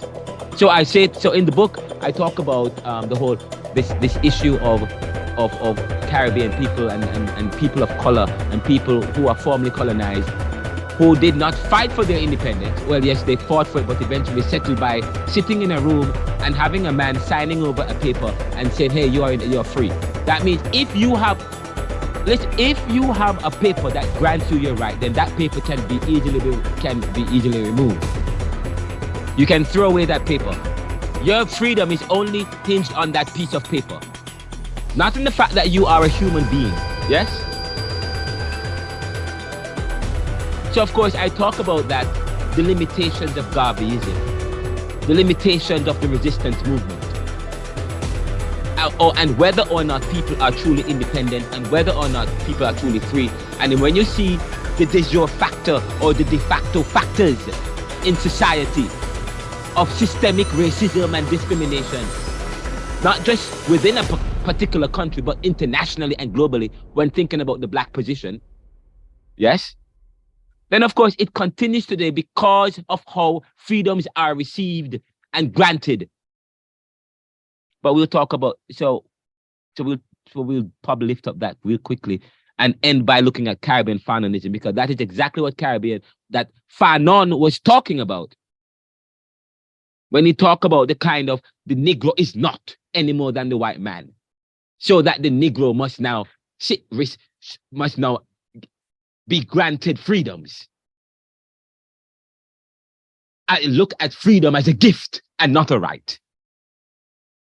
Okay? And we will end with that in class today. And then next week, of course, I will share with you, and I think Chantel may have done that before, but there are the essays I referenced today, C.L.R. James on Haiti and on cricket, the evolution of cricket, looking at Guyana, Walter Rodney, and of course, looking at Bob Marley, and who shot the sheriff. That's the next class, we will do that. And then of course, the final class, we will wrap up looking at digital, the expression of thought, the expression of this thought, and so on, and what opportunities are there to invent ourselves. We're going to end on a high note, on hope. But okay. Sir. Yes. Are you hearing me? I am hearing you. Here, right. So, sir, when are we going to have like a revision class to prepare us for the exam? You need a revision class. I tell you what, let me see how many people are in the class today. Only 13 people are in the class. So, okay, fine. I'm going to make the announcement now. But as of next week, we will have the final hour. Whatever I am teaching in the class, please allow me. I need to wrap it up at we start at 7, 6, 7 at 7:30, which is 8:30 my time next week. Remind me that I will need to stop what I'm doing so that we could now review so that we can review the exam topics for the exam. Okay. So next week from 7:30 to 9 o'clock, we will review the topics for the exam. Okay. In fact, part of that review involves I will come with a pop quiz for class next week, and we will have a discussion about, and I'll see how you do. I'll give you 30 minutes to do the quiz. Yes, sir. That sounds good. We'll do that. I'm going to give you a pop quiz. Chantel works for me. Remind me about this. We'll work on it together. I'll give you a 30 minutes pop quiz. Then we will look at the answers together. We will see how you guys answered the question. Okay. And then and the pop quiz is gonna be real. It's gonna be actually a mock of the exam. So if you do well on the pop quiz, then that's fine. Everything that we discuss in the last hour and a half of class next week will be geared towards the exam and what you can expect in the exam. So of course, I expect to see persons, and we will not record that class because I want people to come to that class. Okay, that class will not be recorded because I want people to come to the class. All right. So I won't record that class. So maybe I record it, but I won't publish it until after the exam. Okay. All right. So give us 2 minutes break. Okay. Time is upon us. So, and I like when you guys take breaks. So 5 minutes break. We come back at 9:10. And when we come back at 9:10, I am going to share from I will begin by saying this. From 1980 to 2008. The Jamaican government acquiesced to the bureaucratic phenomenon of the neoliberals.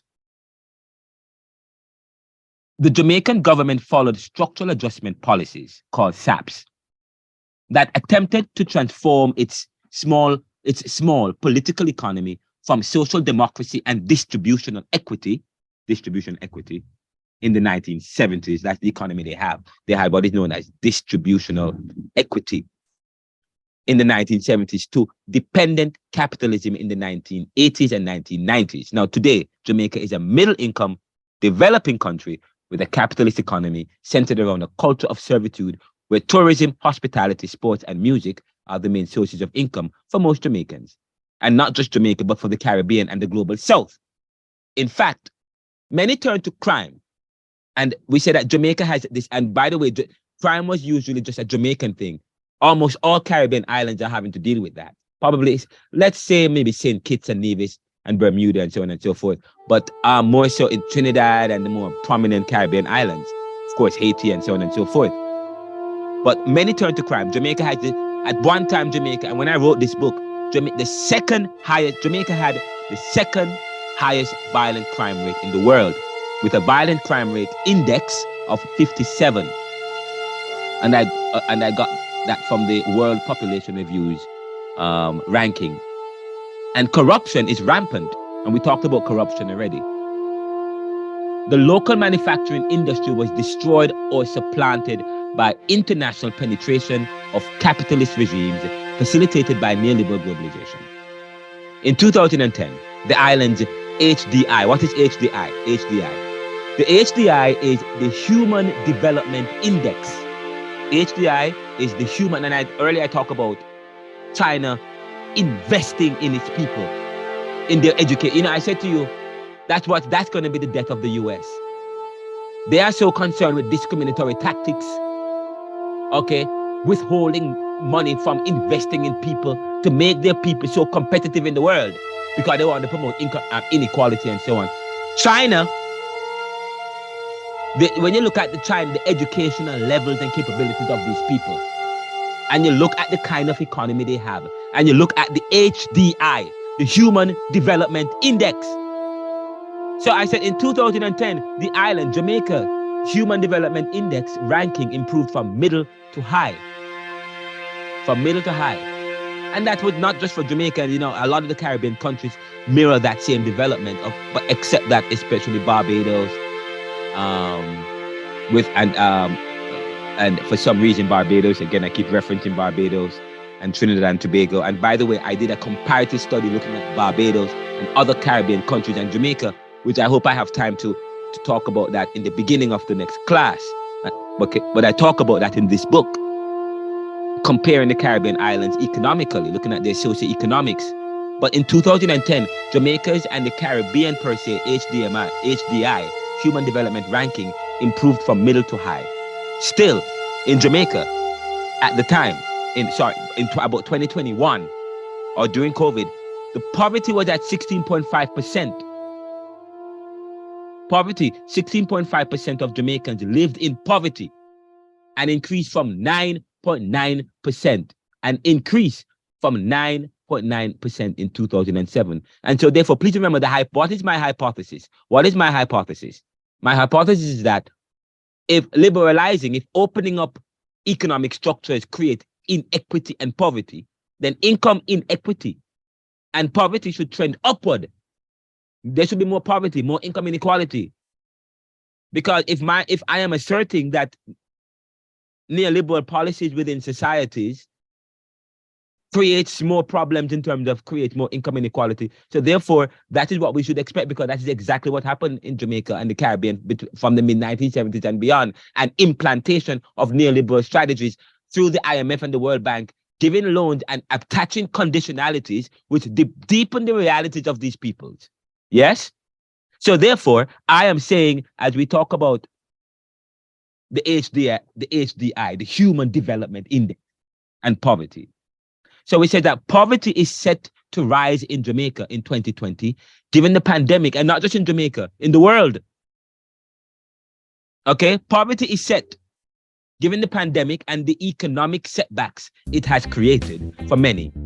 On the other hand, based on the World Bank's figures, it might be better to say that most Jamaicans live in poverty, as the average gross national income, the GNI, gross national income is GNI, per capita of the population. When you measure anything, when you measure society or any variable, you always talk about per capita of the population.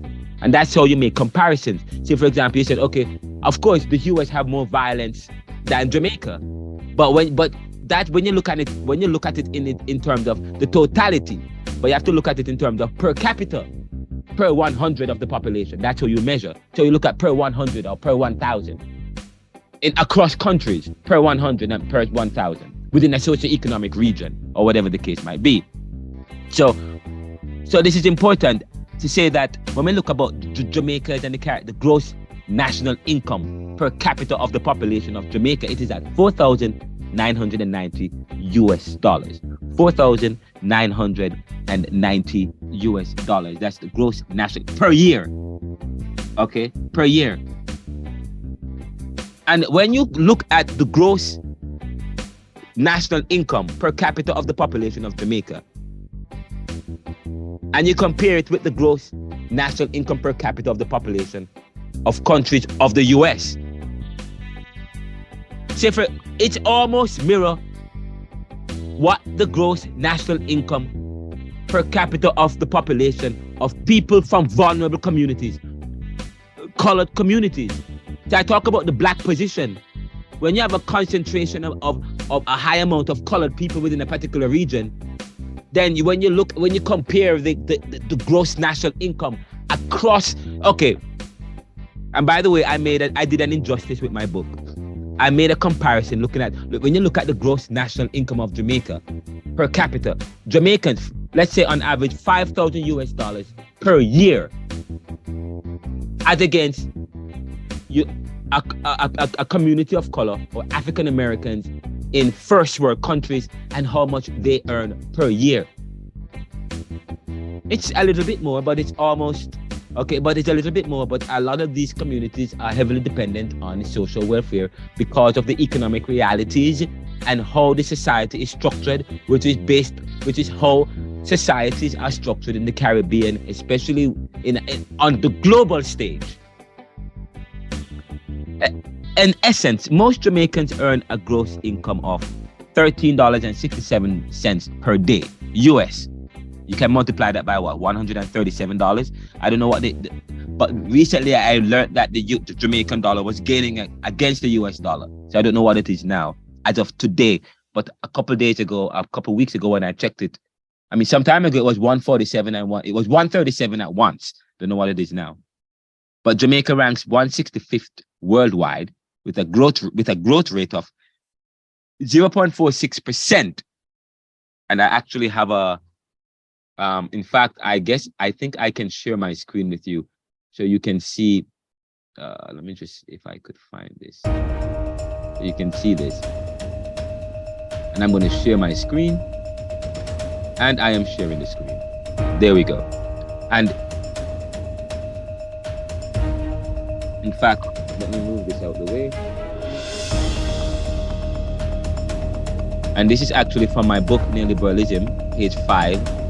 And if you look at Jamaica's growth rate from the 1960s, you look, guys, are you seeing Jamaica's growth rate from the 1960s? Yes, sir. Are you seeing it? What does that look like? And by the way, something happened between the 1980s and the 1990s. Between 1980 and the 1990s, that year, Jamaica and some Caribbean countries had a rapid decline in terms of their growth rate. The growth, at one time, and I said to you some time ago in the last class, Jamaica's growth rate was 5.8%. That's high. And you look at between 1980, you look at this figure here, and 1990, look at the growth rate. What happened? What happened in the 1980s? Heavy implantation of neoliberal policies. Who was prime minister in the 1980s? Edward Seaga, who embraced Reaganomics. Yes, trickle-down economics, I think. But look at this. Quite interesting. This is quite interesting, guys. Oops.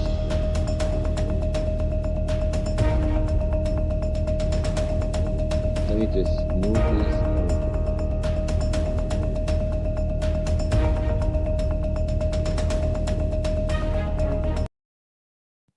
Okay, move that over there.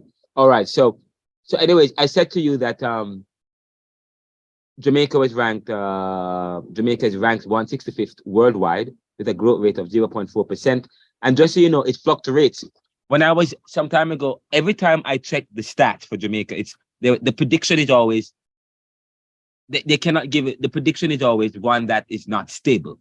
The growth, it fluctuates up and down, but it's never stable. In order for a country to really grow and to develop, you have to have stability in your growth. Jamaica is ranked 165th because globalization, according to and I'm using Sub-Commander Marcos at the Intercontinental Encounter in Chiapas. He said, globalization in 1986, globalization has created one big mall where the right can buy children, immigrants, or even a whole country like Jamaica cheaply, thereby exploiting their labor, stealing their profits, and diminishing their way of life. And I say to you, Keynesian economics provided the theoretical and the political foundation for Jamaica and the Caribbean as welfare states. And I don't know if you guys know about Keynes. If you study economics, you you might have heard Keynes or principle of business.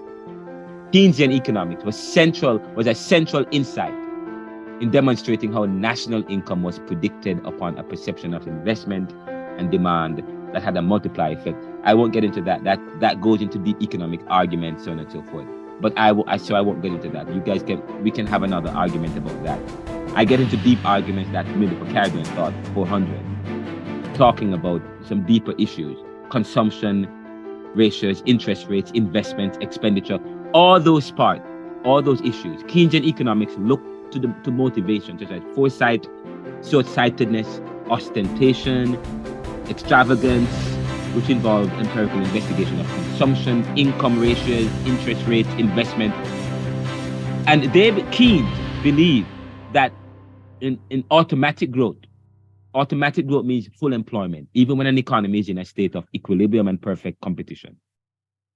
But I won't have time to argue that because I won't have time. This is probably we're gonna have to spend some time to talk about this for another class.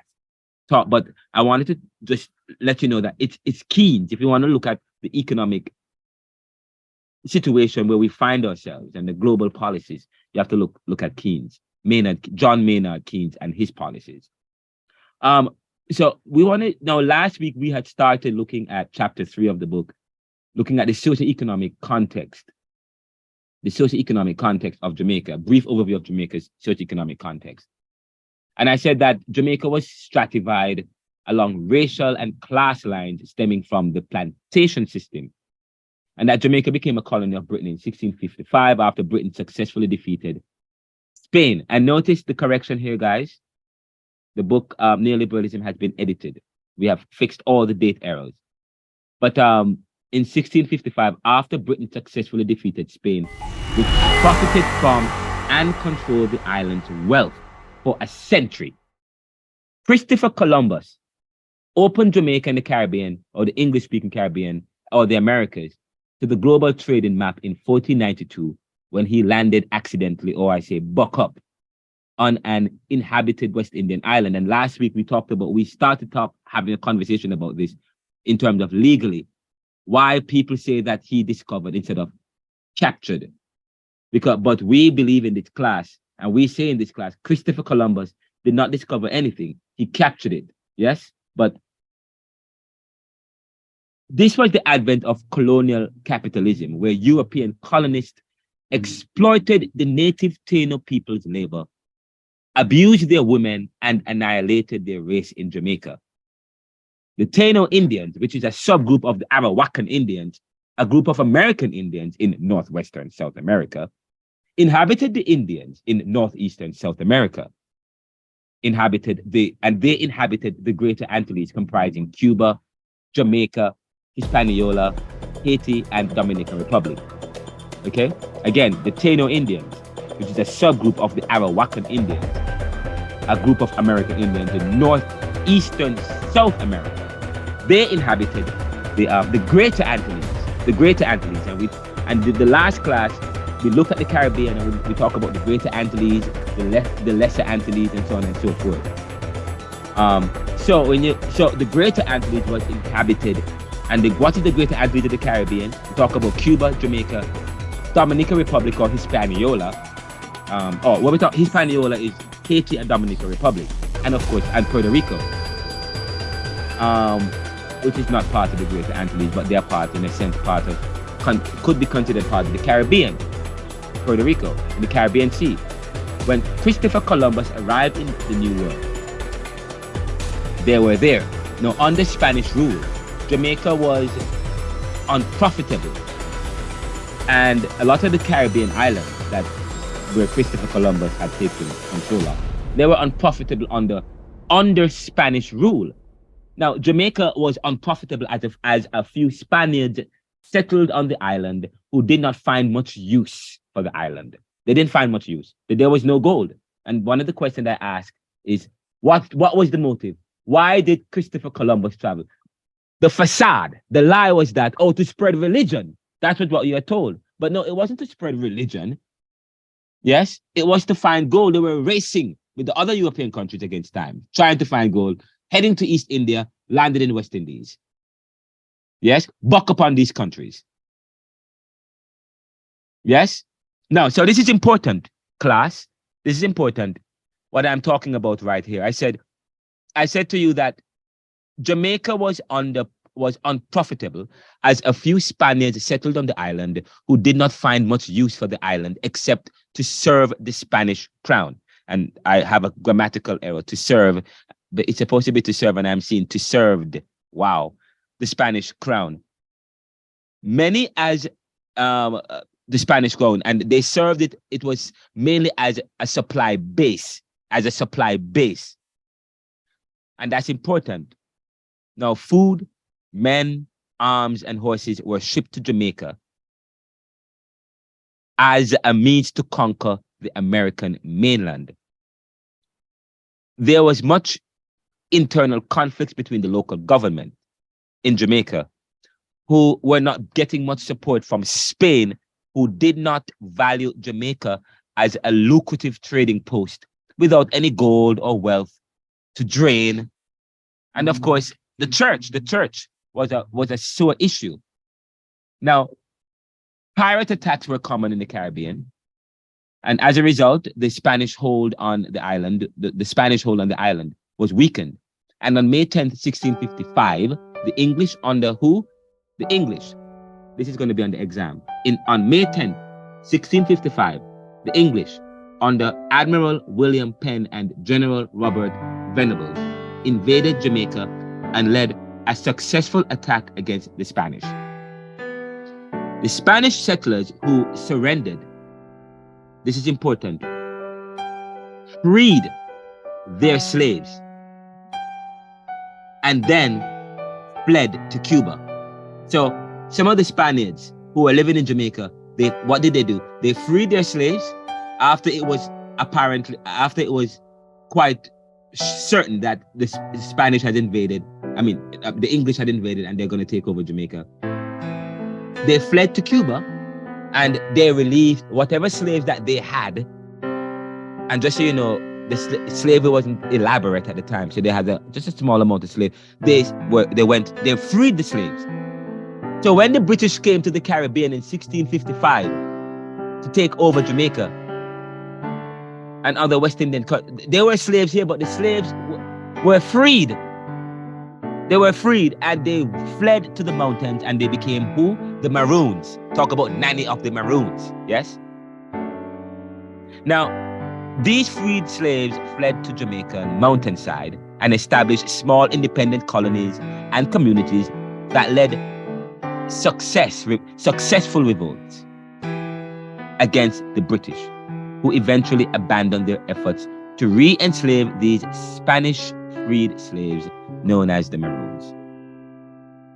The English would then concern themselves with slave trade with Africa, which became a popular and profitable venture, coupled with the need for cheap labor and the race to supply a rapidly growing demand for sugar. Now, sugar was king. I noticed I said a rapidly growing demand for sugar. So as the demand for something expands, then of course there's a need for supply, and the supply, of course, and there's a need to cash in on that supply. Okay, on that demand. So sugar was king, and the elites of the British crown, unlike the Spanish, saw an opportunity to benefit from Jamaica. Now, the sugar industry grew so rapidly that 57 sugar estates in the island in 1673 grew to nearly 430 by 1739. The elites of the various major crowns, France, Spain, England, Portugal, competed amongst themselves to monopolize, to control, to take over sugar, so as to gain supernormal profits. But in doing so, they destroyed peoples and places under the facade of religion. Now, Jamaica, under the facade of religion. Now, slave labor traded from Africa was brought to Jamaica and the Caribbean and the New World, the Americas, in inhumane conditions to work on the sugar plantations. Slaves were considered dirty, pretty things who weren't even considered members of any class. They, through reproduction, came to outnumber the white European population on the island. And I'm not going to talk about the plantation society because we touched on it a little bit.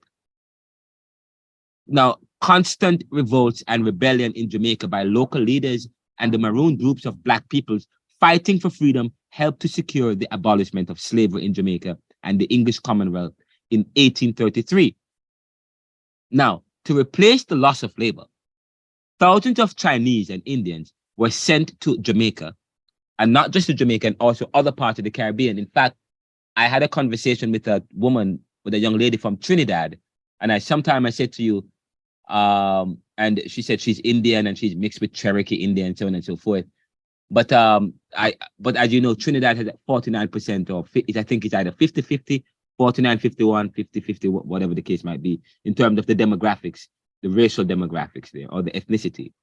But a large amount of Indians were sent to Trinidad. But to replace the loss of labor, thousands of Chinese and Indians were sent to Jamaica as bond servants, or what we call indentured laborers, who worked on the plantations for a small wage and or for a contractual period. And notice, they worked for a contractual period or for a small wage. As a result, by 1943, the Jamaican population was stratified along racial lines. By 1943, by racial lines.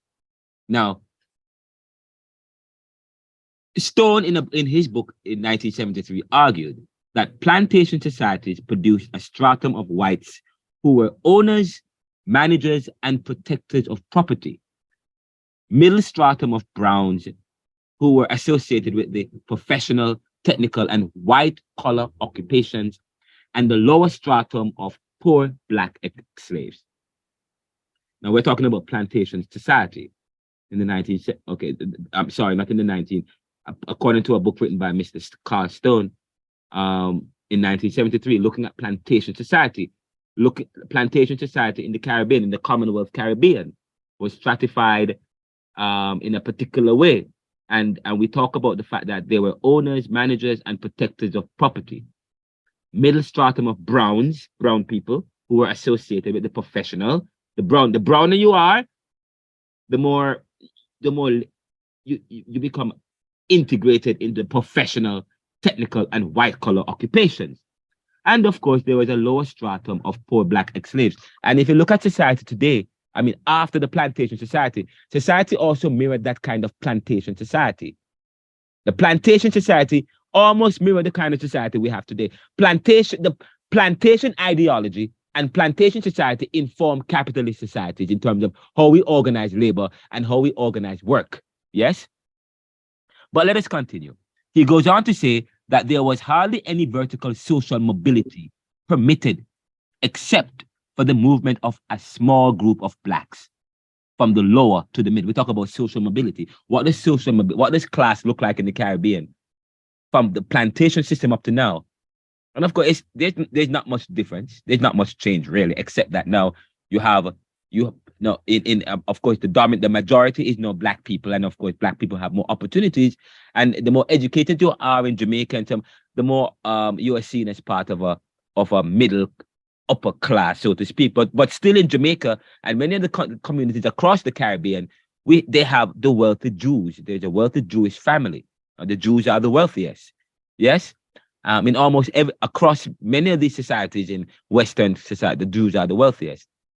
So we haven't talked about that, but that, and of course we have a small white group who we have certain racial group, the browner you are, and so on, stemming from the history that has and the history of inheritance, yes, that help to prop up certain people that continue their legacy of wealth and dominance in the world today. But yet there's still opportunities in the Caribbean for black and brown people, but still people, if you look at colorism and the issue of bleaching, and it's not bleaching or the changing of one's color to make you appear more browner.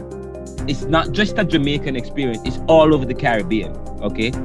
And in many communities. And by the way, I was watching a news story about Black China.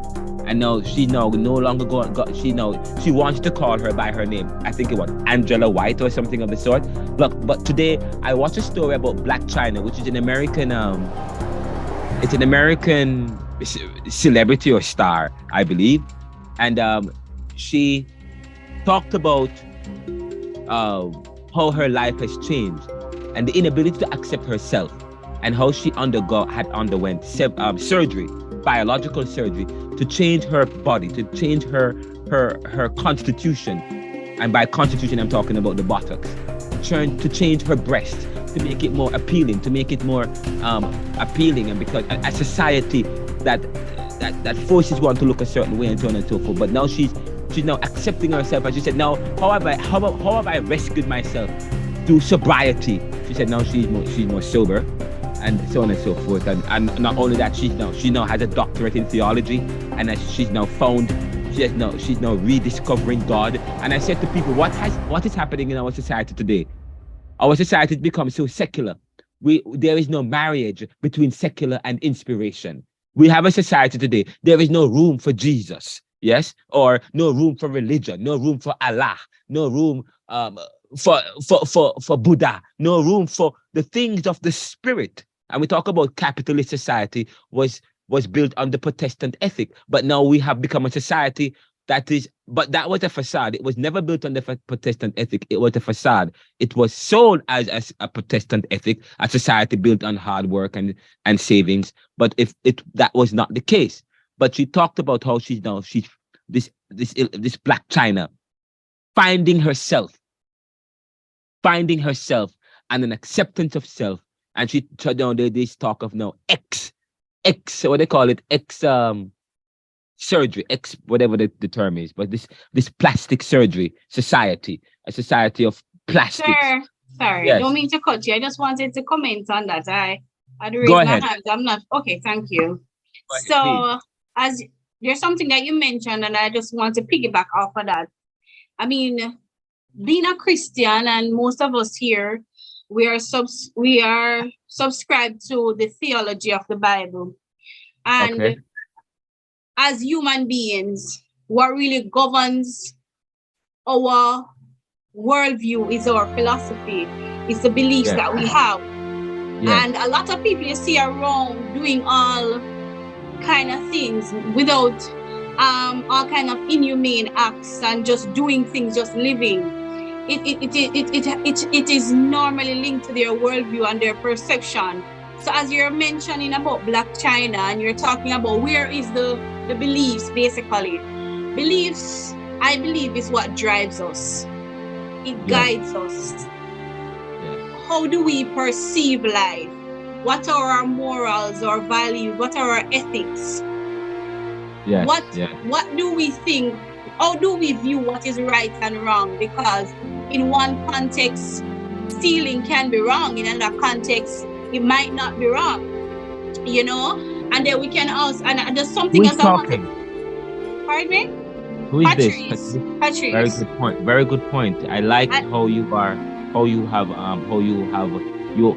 participating in the discussion and how you are targeted. Very good. Talking about the issue of worldview and morals and all of this affect. And when we talk about Caribbean thought and Caribbean thinking and critical thinking, that is important. That is exactly what I'm talking about. So, but sorry for cutting you. Continue. That's fine.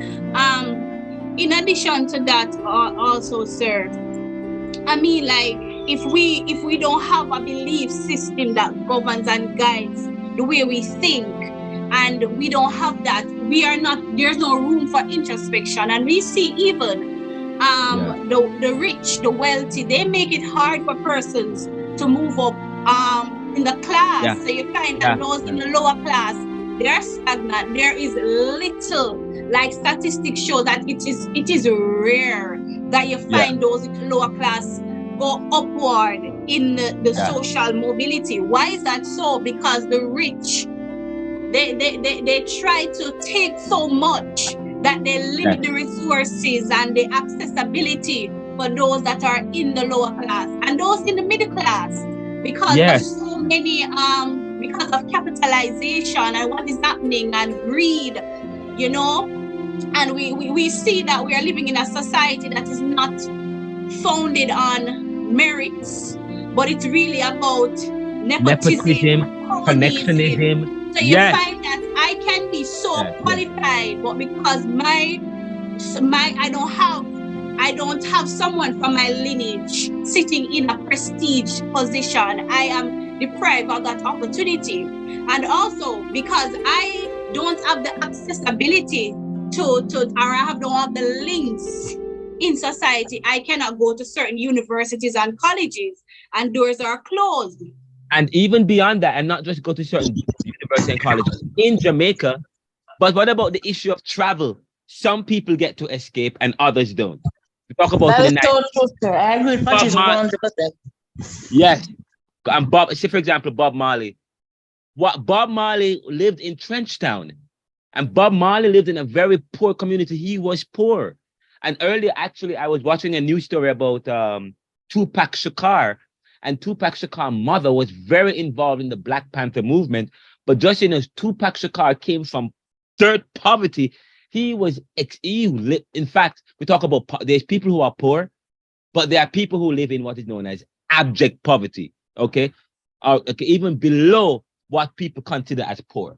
And so where many nights he didn't have any food. And there are many people who grew up like that. But of course, the beauty about living in Jamaica, the experience of poverty and the reality of navigating poverty might be a little bit different from the experience of poverty in the sense that when you live in a bucolic society that is tropical, you can go catch a fish. Yes. You can do creative things in that community, in a society like the US where you have Tupac Shakur living in the hood and so on and so forth. How does he feed his family? Can he climb a tree? Does he live in the South where they can agrarian society? But anyways, outside of that, Tupac talked about where he came from. But even after he made it in life and what he had, the creative things and the dangerous things that some of these people have to do. Okay. And the thing is people do things in order to make it. But then society, the system create laws, okay, that prevent any creation that you might have outside of the system that will propel you to the next level, okay? And so therefore, say, for example, I talk about the fact that the issue of marijuana, okay? There is they have legalized, it is legal to smoke cigarettes, but it is illegal to smoke weed. First of all, that makes no scientific sense if you study the science behind it. But when you start to study economics and you look at the Caribbean and what Jamaica is known and what Jamaica could have become. By the way, I had an article that I wanted to share with you on marijuana. Did I share it with you before? Wow, maybe I should, and talk about the science and the policy and how Caribbean people have shot themselves in the foot. Whether or not we're a theological seminary and we may have certain positions about what you smoke and so on and so forth. But of course, there are Anglican, there are people in certain churches that smoke cigarettes, okay? But of course, cigarettes has nicotine. Nicotine is more dangerous to the body. But of course, that's not the economic activity that Black people would use to make money. Caribbean people would be selling marijuana or developing dispensaries and using the proceeds like Colorado to make millions of dollars that contribute to its economy. Okay, but what they have allowed is that they have allowed international policy, yes, to prevent them from investing in a product where they can be king and make tremendous amount of money from. Whether it is a moral issue is one thing, but it is not a moral issue that has prevented Jamaica and the Caribbean from leading in an industry such as marijuana. What has been the conversation? And the conversation is more an international legal issue coming from pressure from the US. So when you talk about independence, are you truly independent? No, you're not truly independent. Not only was your independence and freedom granted to you by somebody else, but you can't even, yes, promote and invest and market a product that is internationally known as Jamaican or Caribbean. Okay, so that now, because you're afraid of what the other might do to you, so that now you have countries like the US and Amsterdam and other countries are now developing the science and investing in a product that they had penalized you guys for doing. And now they're doing it and making big and leading, making much more money and leading the charge. And that goes to show how the system is stacked against certain people. And when we talk about social mobility, especially for people of color, irrespective of where you live in the world, okay, it is always the same that there are limitations that prevent you from carving out a competitive future for yourself and for your family. It's always an issue, generational wealth. And not only that, because we are so divided. And by the way, if you listen to my last podcast, not the last one, the one before the last one, I talk about generational wealth that has dogged Caribbean people. And my last class, is going to talk about that. When we're looking at what opportunities are there for people of color, what opportunities are there for the Caribbean to reinvent themselves. I want to talk about that in the last class, and we're going to get into it but I won't spoil it, I won't share it. But when you talk about social mobility, okay, first of all, there should be no mobility in any class. There should be no talk of mobility. There should be, okay, the issue of course, I'm a radical, so I don't believe in mobility. I don't believe in currency, because I believe currency is the death of humanity. We have, and I think it was Karen that talked about why we have to be when we look at society, why we have to look at society in terms of its currency and money. And I say the day when we invented currency, that is why I am up your street, Karen. Is Karen here? I don't know. Currency is the death, and of course it is tied to work, and work is tied to a valuation system where that is tied to money. That helps to maintain social mobility and hierarchy in society. But anyway, so Carl Stone in 73 talks about the Caribbean and Jamaica, the Commonwealth Society, and what it looks like. He goes on to say that there was hardly any vertical social mobility permitted, except for the movement of a small group of blacks from the lower to the middle, and that income was the principal. Income was the principal determinant of social status in Jamaica. On the other hand, income levels are highly correlated with racial group. So yes, although social mobility is now tied to, we're thinking about now is tied to income, but not just income, but education. But still, on the other hand, income levels are highly correlated with racial group and class. The inequality among classes before independent Jamaica is represented in the disparity that exists between landholdings of groups. Now, and it's showed here, if you look at the diagram on the right of the screen, the percent of black population in economic sectors by occupation, 46% of the occupation agricultural sector, 70% personal savings, 10% manufacturing, 9% in construction, and 7% in unspecified jobs. But most of the people majority of the people the blacker you are, sorry, I apologize. The darker you are, you will find you will be working in the farms. And in fact, they develop agricultural schools, so majority of the Jamaicans, to teach Jamaicans agriculture. Nothing is wrong with that. Okay, and even though as we think about the future, we have to probably think about maybe we have to go back to the barter system and going back to backyard farming and agricultural stuff as we think about artificial intelligence replacing people's work. So all people are going to have to do now is create something and exchange it again, but create a sophisticated system to exchange. I don't know what that means. Or they're going to use a currency tied to how you work. Anywhere, it doesn't matter. How many tokens you give in today, I don't know what that the society is going to look like. But this is important, the point I'm about to make here. As we said that on the other hand, income levels are highly correlated with racial group and class. The inequality among classes before independent Jamaica is represented in the disparity that exists between landholdings of groups. The white upper class, which was less than 1% of the population, held about 43.3%. The brown middle class, 4.9%, held about 43.3%, 4.9%, sorry.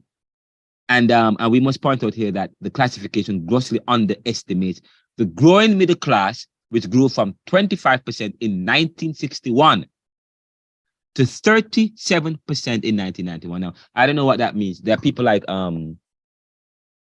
Dr. Martin Oppenheimer, Professor Martin Oppenheimer, who wrote the book, The State of Modern Society, who said that there is no middle class anymore. There's no middle. Now there's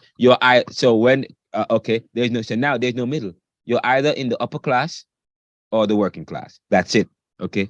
But according to Stone, by 1991, the middle class in Jamaica grew to 37% from 25%. So that class was based on occupation status as well as race. Now, Gordon explains that this growth, Derek Gordon in 1987, explains that this growth, this in terms of the middle class, or probably the working class, was at the expense of the lower classes. Those at the bottom of society experienced further abject poverty and inequality. Now, a small manufacturing sector was developed, and personal services and construction, transport, and communication sectors grew, so that by 1943, 46% of the Black population was in the agricultural sector, 70% in personal savings, and 10% in manufacturing. And that's represented by the figures below. But look at land holdings. Property is important. Look at on diagram 1, land holdings by racial categories between 1950s to 1972. People who are Caucasian, you see how much land holdings they had in Jamaica, while Black and brown, the majority of the population in Jamaica are Black and brown. But look at the land holdings. But yet some people want to believe that Jamaica was never classified along racial lines. But look at the figure here.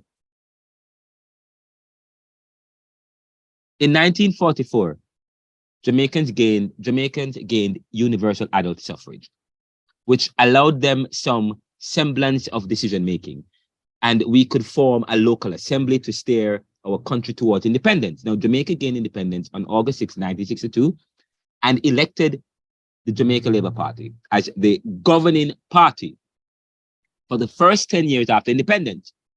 Now, Jamaica under a JLP government followed a model based on what we call dependent development that the former colony had pursued. Dependent development, I mean they were dependent on other people to invest in their country in order. And nothing is wrong with that, but when you are completely dependent on the external for your development, that's a problem.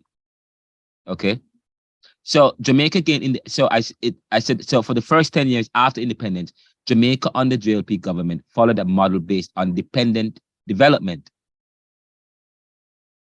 that the former colony had pursued since the end of the world wars.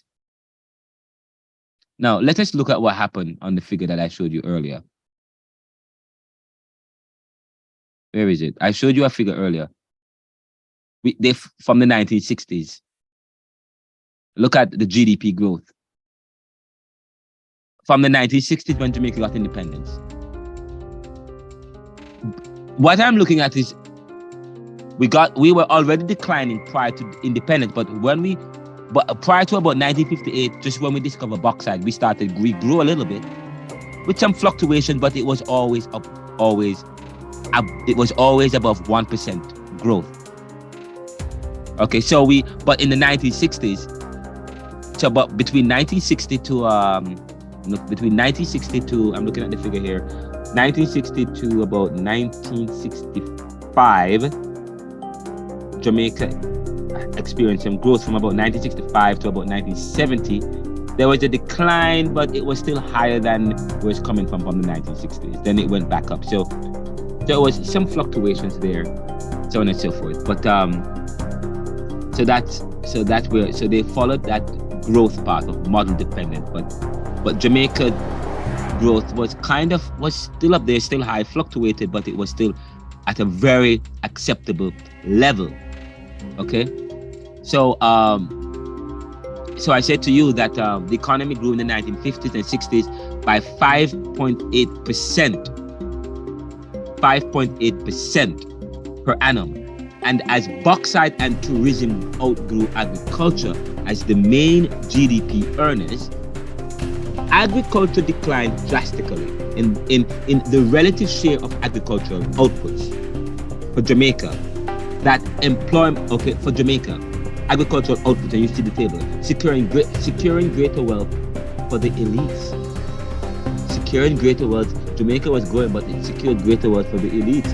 The 1950s and the 1960s were so profitable for Jamaica that employment grew by 1.8%, unemployment declined, and economists predicted that Jamaica would be the pearl of the Caribbean, and not just Jamaica, but many Caribbean islands.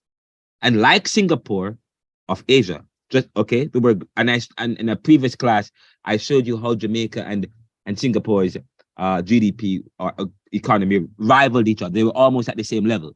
Now, despite these economic gains in Jamaica, income inequality increased from 1958 to 1972, as the income of the bottom 40% fell from 8.2% to approximately 7% of aggregate income. And of course, in the 1970s, we had Manley and the experiment with socialist democracy, which I don't think I have time to get into for this class, because I think we mentioned it, but I talk about 1970s with Manley and the experiment with socialist democracy. PNP became the governing party in 1970s after JLP, Bustamante, so on and so forth. The National Party, PNP, became the governing party on a platform of national populism, moving away from dependent investment or capitalism to now we're now looking at national populism. That the apparent upward mobility that showed have followed economic growth. Now, please remember that we said that in the 1970s, the People's National Party won. And what was the platform again? National populism. And please remember that prior to this particular reading, I talked about what happened in the 50s, 60s, 70s, 80s, and how a lot of the people in Jamaica at the time, I mean, we were gaining in Jamaica, but who was experiencing the wealth? Who was experiencing the gain? The elites. So by the 1970s, when PNP took over, they took over on a platform of national populism. And here we go, the experiment with socialist democracy. Socialist democracy, the experiment with social democracy was as a result of the experience of the past, where Jamaica was growing and booming, but the experience of it was limited in the sense that it was the wealth and the gains, the windfall, it was not extended to others, just to a few people. So by 1971, we said that poverty was over 30%, and lower classes that heavily dependent on agriculture as their means of survival were displaced when tourism and bauxite replaced agriculture. So yes, so just also in the 50s you had bauxite, and in the 60s you have tourism was growing and booming, and so that agriculture was replaced. So what happened to all the people that was working in agriculture? So of course we talk about that economic growth in the long run. In terms of the lower classes, dependent heavily on tourism, and so the lower classes dependent heavily on agriculture. But tourism and bauxite replaced agriculture as the main engines of growth by the private and public sector. That's in the 70s. This led to mass migration from rural to urban areas and from Jamaica to the United States. Okay, you hear what I said just now? Many people thought that we were becoming a socialist country. This led to mass migration from rural to urban areas and from Jamaica to the United States, the United Kingdom, and Canada. By the 1970s, Jamaica's growth demanded more oil to fuel its small manufacturing sector and burgeoning consumption of electricity.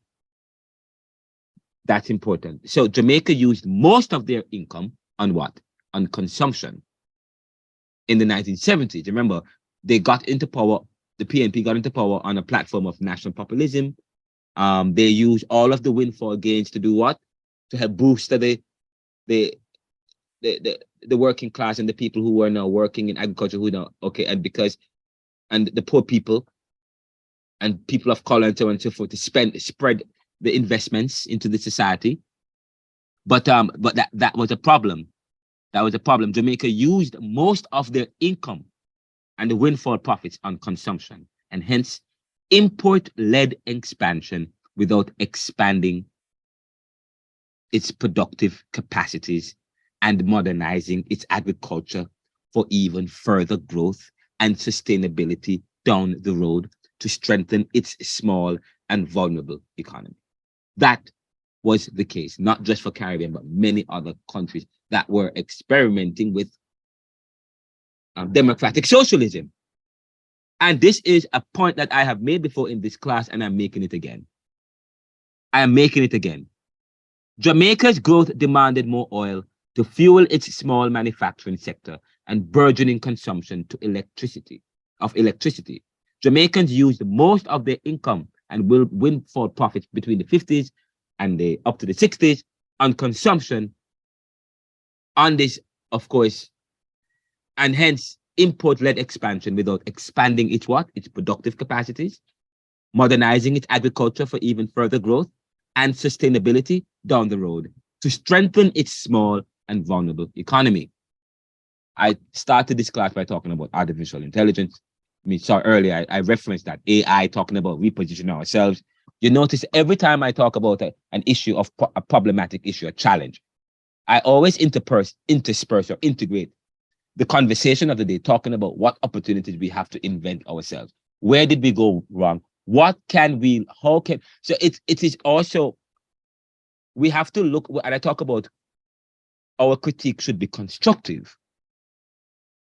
Now, Jamaicans led by the PNP, influenced by Cuba's Fidel Castro and the socialist imperatives in the region, engineered a political revolution that birthed Jamaica's socialist agenda in the 1970s.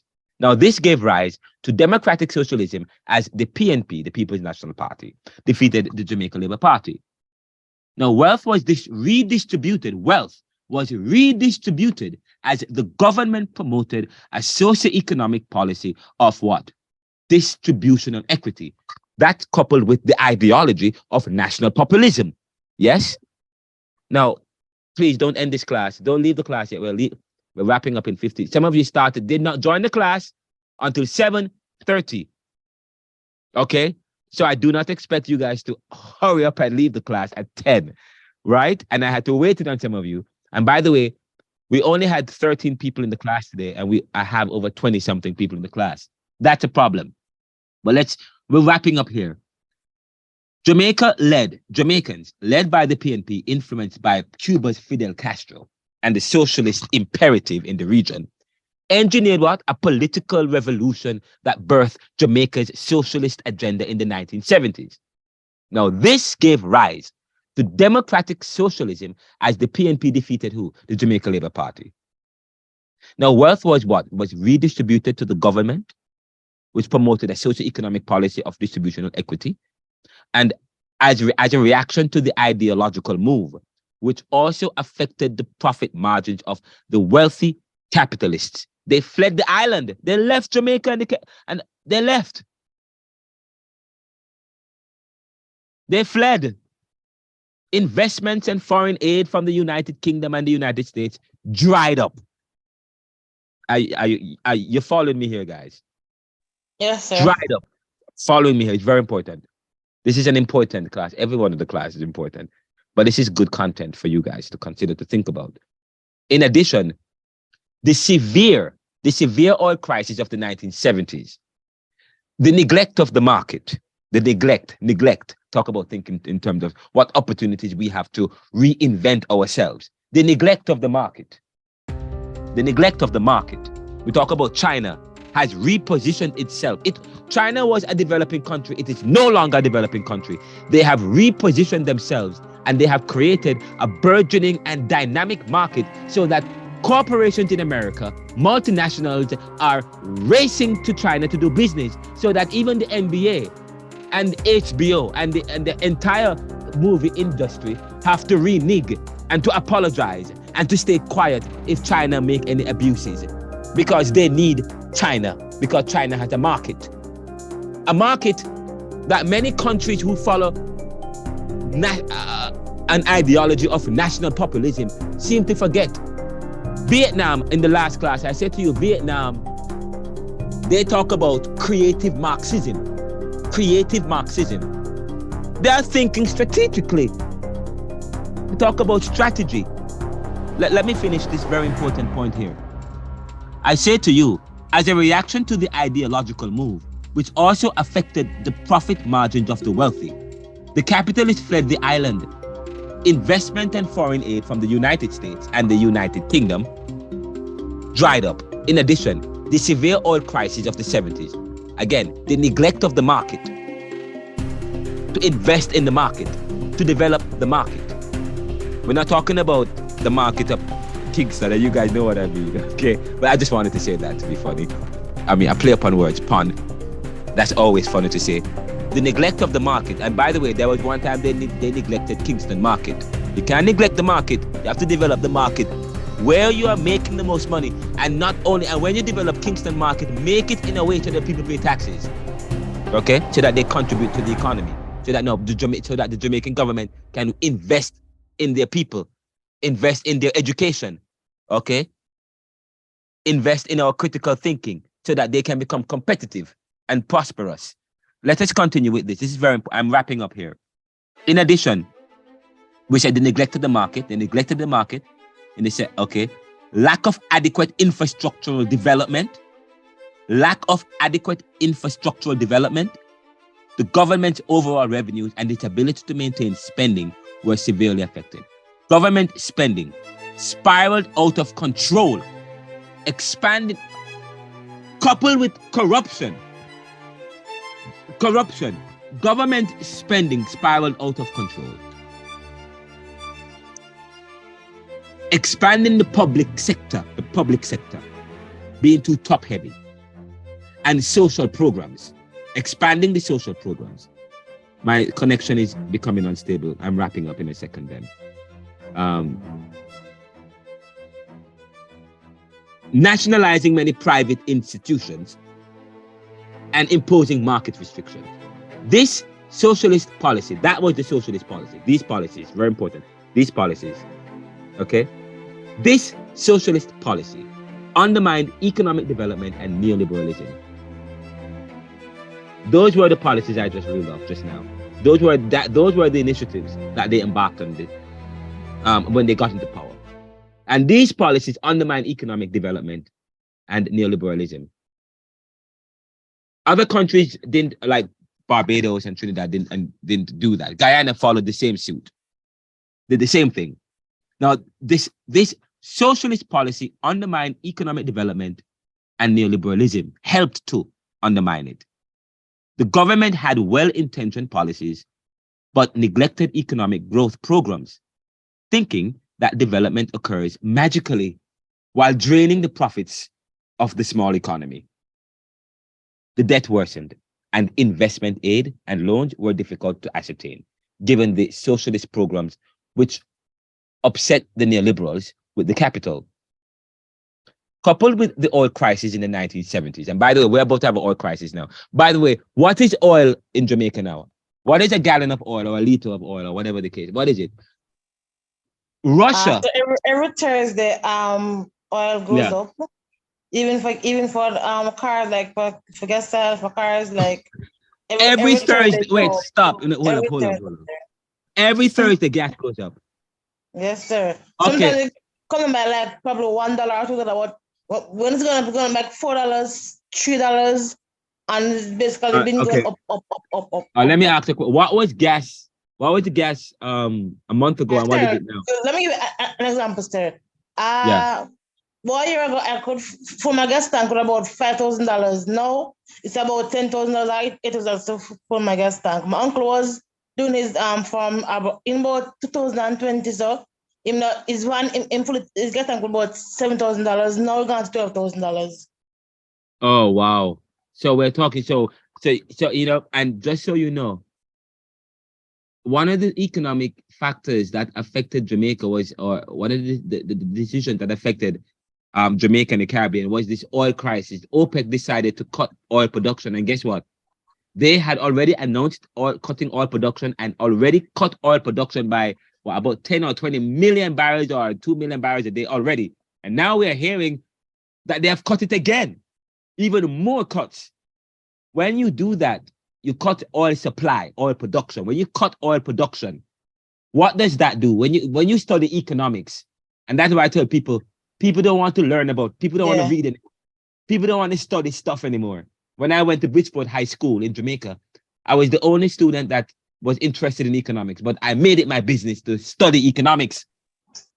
Okay? Sir.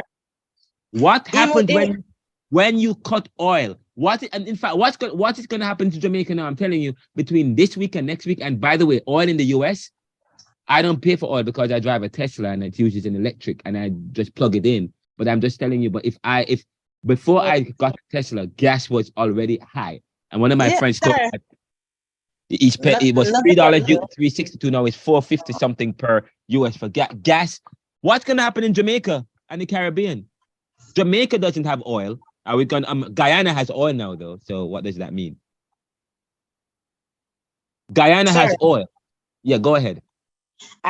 Even there was a major spike when the war with Ukraine started with oil in the oil business, because then from that time as well, I'll go up massively in Jamaica.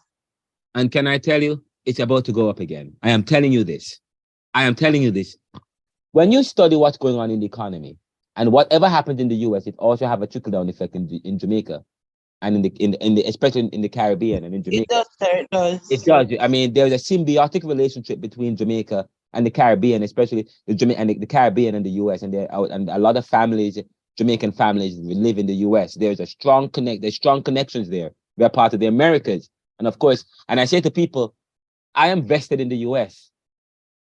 Of course, I critique the US heavily because of what they have done in the world. But as responsible citizens, it is our responsibility to ensure that our governments are doing the right thing. They work for us. It's not the other way around. Okay? And every decision that they make will ultimately affect you. And that's exactly what happened in Jamaica and happening in Russia and in the world, where governments are making decisions and it's affecting people. You have a responsibility to know what's going on in your country. People have become so apolitical. And by apolitical, I mean indifferent to politics. And it is these same political decisions that is creating the realities that make the realities of their lives, that create social hierarchies in societies, yes, whether directly or indirectly. And we have a responsibility to hold our government accountable, to keep up the scrutiny, yes? And so I say to you, it is your responsibility to do so. And I say to you, when you look at what has happened in the 70s and the 80s and the 90s, it is not just a failure of government, but it's a failure of people, a failure of citizenry. Okay. The other day I said to somebody, when you look at academic output amongst Black African Americans and people of color and people of the global South, it is bad. Okay. When you look at reading, they have libraries in Jamaica. I mean, when you look at how many people are signing up to be a part of reading competitions in the library, it is far cry from what it used to be in the 90s. It's even getting worse. People are not reading anymore. Okay, people are only reacting. We are thermometers, not thermostats. Yes? And so this class is very important for you guys, because you guys get to now reformulate and reframe our thinking so that we now can become thermostats, active contributors in terms of reading what's going on in society, reviewing the past, and then thinking about opportunities for the future. And one of that is by holding our government accountable, because what has affected the Caribbean, what has affected Black and brown people and people of color in the world is because of their indifference. Yes? And they have created the world. So fine, we have universal adult suffrage. We can vote now. So, okay, but that has not done anything remarkable. That has not done anything, because they are still apolitical. They're still indifferent. They don't know what's going on in society and in the world. Okay, we are far from that, but we are only reacting. We run up our mouth and want to mash up the place. Yes, but we're not involved in the politics. We're not, okay, we eschew critical thinking. We don't like to read. It is strategy. It is, and I say to people, oh, Renaldo, you're so complex. And I say to people, they have made society so complex. In order to unpack it, you have to develop the complexity of it. So you have to read it. It is based in philosophy that is Greco-Roman. You have to read Homer. Herodotus, and so on, Aristotle, Socrates. Or why you read them dead people? It is part of society. Why do we have to read that in Caribbean thought? It is part of, we in the Caribbean, we find ourselves inside of Western civilization. We are part of that Western civilization that has created and made society in such a way. So when we study society, we have to also study what has created Western civilizations. Because we are part of that, and the facade that has created hierarchies that maintain position in society. But let me finish this wrap up here by saying this last point, because we're not going to get to the 80s. This is the point. I say to you that the neoliberal forced the government of Jamaica to abandon social welfare and equity so that it could secure badly needed capital to pay its debt and workers and embark on long-term development. Again, let me read that again. Jamaica developed serious monetary and fiscal problems as it could not meet its expenses and the government could not pay its workers. The neoliberals forced the government of Jamaica to abandon social welfare and equity so that it could secure badly needed. They put Jamaica, they corner us now. Talk about Haiti. They use debt. Structural adjustment was a strategy for debt. You create debt. And I said to you, I mean, I won't even, okay, I'm getting into my element. Let me stop preaching now. Let me move. Let me stop. But we have to go to the 80s. The 80s, you talk about C.L.R and the acceleration of structural adjustment towards neoliberalism. It's even got worse in the 80s. Okay. By the 1980s, the government of Jamaica abandoned its socialist democratic rhetoric to garner international financial assistance. Things were so bad in Jamaica. And because that, of course, they were able to win the politics of the day.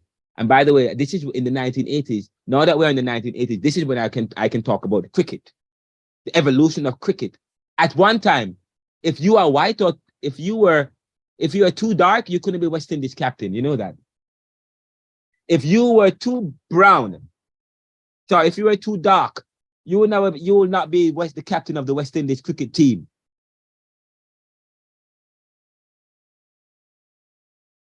And I think C.L.R James talk about that, okay?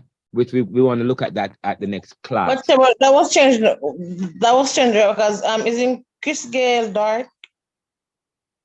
Yeah, but he wasn't captain until I had said. That's something that was changed. That was changed. Eventually, it changed. But I just want to say, but that's why I said earlier, when you look at the evolution of how the Caribbean society is stratified, you want to take a look at cricket. I understand that. Yes, you know what I mean? And see the development of cricket, you know, and so on and so forth. So yes, so definitely. So that has changed a bit, but still there is still this ideology. But sir, the part where you said about like brown people getting position, that's still unchanged, sir, because even offices they say that they have to be light skinned and pretty to become sales rep or office assistant or stuff like that. Yes, in the professional, yes, I'm telling, and not only, but what about those at the hotel industries, in the hotels? What does the hotel industry look like? You have to look pretty, or you have to act a certain way. You can't act too Jamaican to meet the internationals, the foreigners. Yes. You have to, because they want to project a certain image, a certain picture.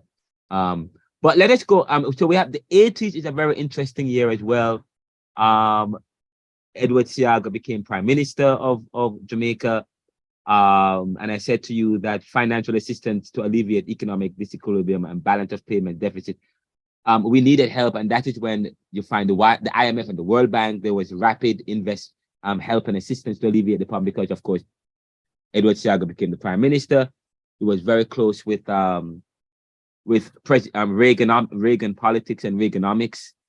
Of the expectation under Edward C.L.R was that neoliberal policies of structural adjustment, which included the privatization of public enterprises and the removal of price controls and trade restrictions, When you have a nascent country, a young country, just developing, new people, you have to have trade restrictions.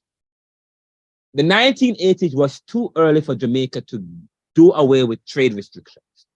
The 1980 was too early for Jamaica to do away with price controls. The 1980 was too early for Jamaica and the Caribbean and the Commonwealth Caribbean to engage in privatization of its public enterprises. The 1980s, because it was a time, in fact, if anything, Jamaica needed to have invested in its people. So I understand what Michael Manley was doing, but still they squandered the money. They wasted, they weren't thinking strategically. It was not the time for such economies to neoliberalize or to liberalize their economies, to open up their economies for penetration, yes, from the outside, because they would not be able to compete with countries that were advanced, that were already ahead in terms of their stage of development. And that was what China was saying, and many developing countries some years ago, when they did not want to sign the Paris Agreement about, or the Paris Accord about greenhouse emissions, because they're saying the US and these post-industrial countries, they are way ahead of the game. They are so advanced in the stages of development, they don't need to have industries that pollute anymore. But now they are telling other countries who are just at a lower stage of development, who need industries, telling them to get rid of pollution. So get rid of industries that pollute. But America had already done their polluting, and now move on to something else. I know they're telling China and the other world to do it. So we talk about do as I do, but not as I say, or Pharisaicism, or whether or not these countries, say for example, developing countries, countries of the global south, poorer countries, whether or not they have a right, yes, to experiment or whether or not they have a leeway, so to speak, or some latitude. Latitude is the word. Latitude, freedom, some leeway to be able to break this Paris Accord, to release into the air more emissions, while the post-industrial countries, they should limit what they have, since they have already reached a particular level of production. But anyway, so the expectation was that neoliberal policies of structural adjustment, which included the privatization of public enterprises and removal of price controls and trade restrictions, would speed up economic growth. That was the plan. And notice, I'm reading this in relation to what? The hypothesis and the research. Okay, the hypothesis and the research. The expectation was that neoliberal policies of structural adjustment, which included the privatization of public enterprises and the removal of price controls and trade restrictions, would speed up economic growth, increase productivity, and lead to job creation and even greater equity, as over time, economic growth should lead to economic equality, which Kuznets and others have theorized, and economists, Kuznets and others, just type in Kuznets, it will come up. He's a famous economist, and others. Et al. Means and others. Et al. Means and. So when you write, and you don't want to write out something, just put et al. And others have theorized, on the other hand, from 1985 to 2005, that Jamaica's economic growth has been very slow, has been flat, and employment in the formal sector decreased, and the debt has worsened, while poverty and inequity have declined. Poverty fell, but those who remained in poverty experienced worsening and abject poverty. However, economic restructuring towards a market economy was slow and haphazard, as the government continued to decreasingly to provide social security, and so on and so forth. But let me wrap up this. And by the way, I didn't send you chapter 3, which was a problem. Why didn't I send you chapter 3? Because you do not have access to this book. It's not available. I mean, it is at the library, and I think and some of you might have access to it. But what I will do, I will try, and Chantal, you didn't add that to the list of things for me to do. I was supposed to send you chapter 3 of neoliberalism so that you guys can have it. So this particular chapter 3 of neoliberalism, you will need for the exam. Limitations of Garveyism, you will need for the exam. Caribbean Fanonism, you will need for the exam. So I will send you a copy of chapter 3 and the chapter on Garveyism, the chapter on Caribbean Fanonism. Okay, I will send you those chapters. Now, just so you know, guys, because I won't be able to wrap up to go to the 90s. But I talk about NAFTA, that today the sugar and banana industries are in decline, partly due to the ending of trade preferences with Britain from the NAFTA agreement. We talked about that already. Jamaica's tourist industry has strengthened and is of a high standard, attracting 2.9 million visitors a year. Pre-COVID-19 figures. Now, and okay, now our bauxite, Jamaica's bauxite has until recently been expanding. The overall unemployment has declined from 15% in 1990 to 10.6% in 2008. This decrease is partly due to the growth of the informal sector. The informal sector, which I'm never going to talk about, which you can't talk about the global south countries and former colonized countries and African American communities without talking about the informal structure, informal economic activity. Some of which is legal, some of it is not legal. But we have to talk about that. But employment has declined from 15% to 10.6%. The decrease is partly due to growth in the so yes, employment in the formal sector has declined, formal jobs and so on. But in the informal sector, like panhandling, so on and so forth, music, so on and so forth, the informal sector it has increased. That has taken up the slack from 28% of GDP in 1989 to an estimated 43% in 2001. Probably one of the several contributors to a significant reduction in poverty. We talk about reduction in poverty level. What contributes to poverty if all of this, in spite of all of the negativity, all of the lapses in growth and so on.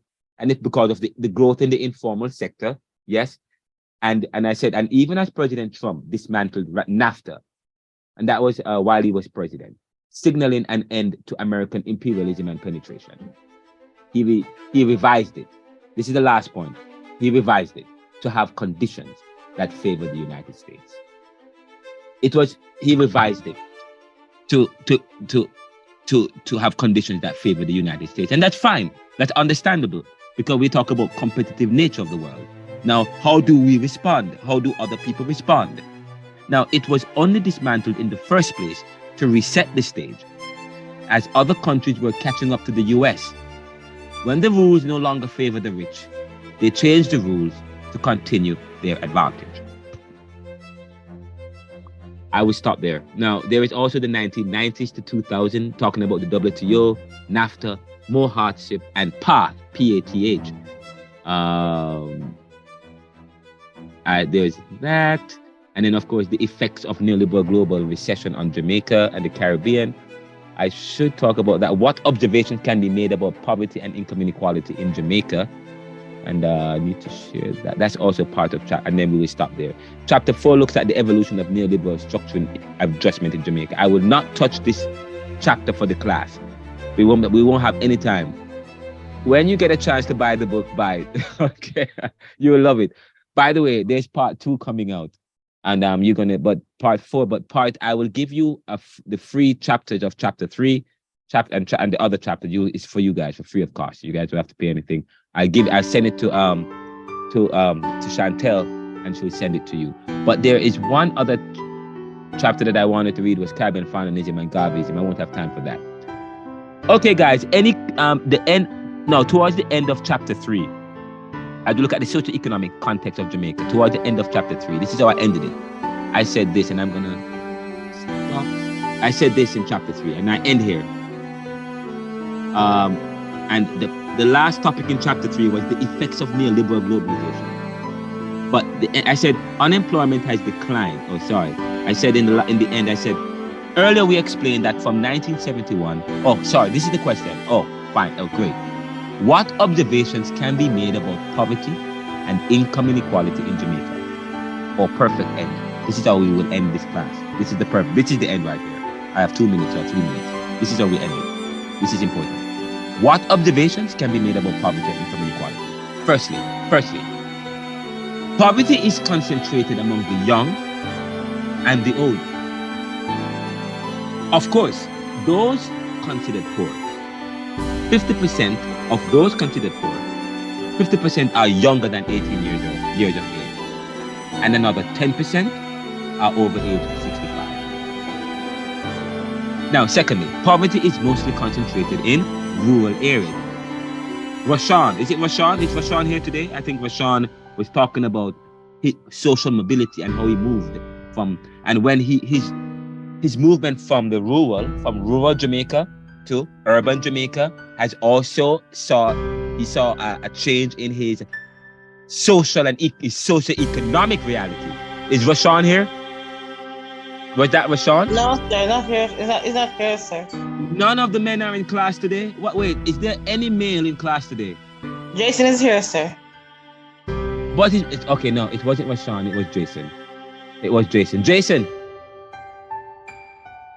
Jason, where are you, Jason? Let me stop this share for a second.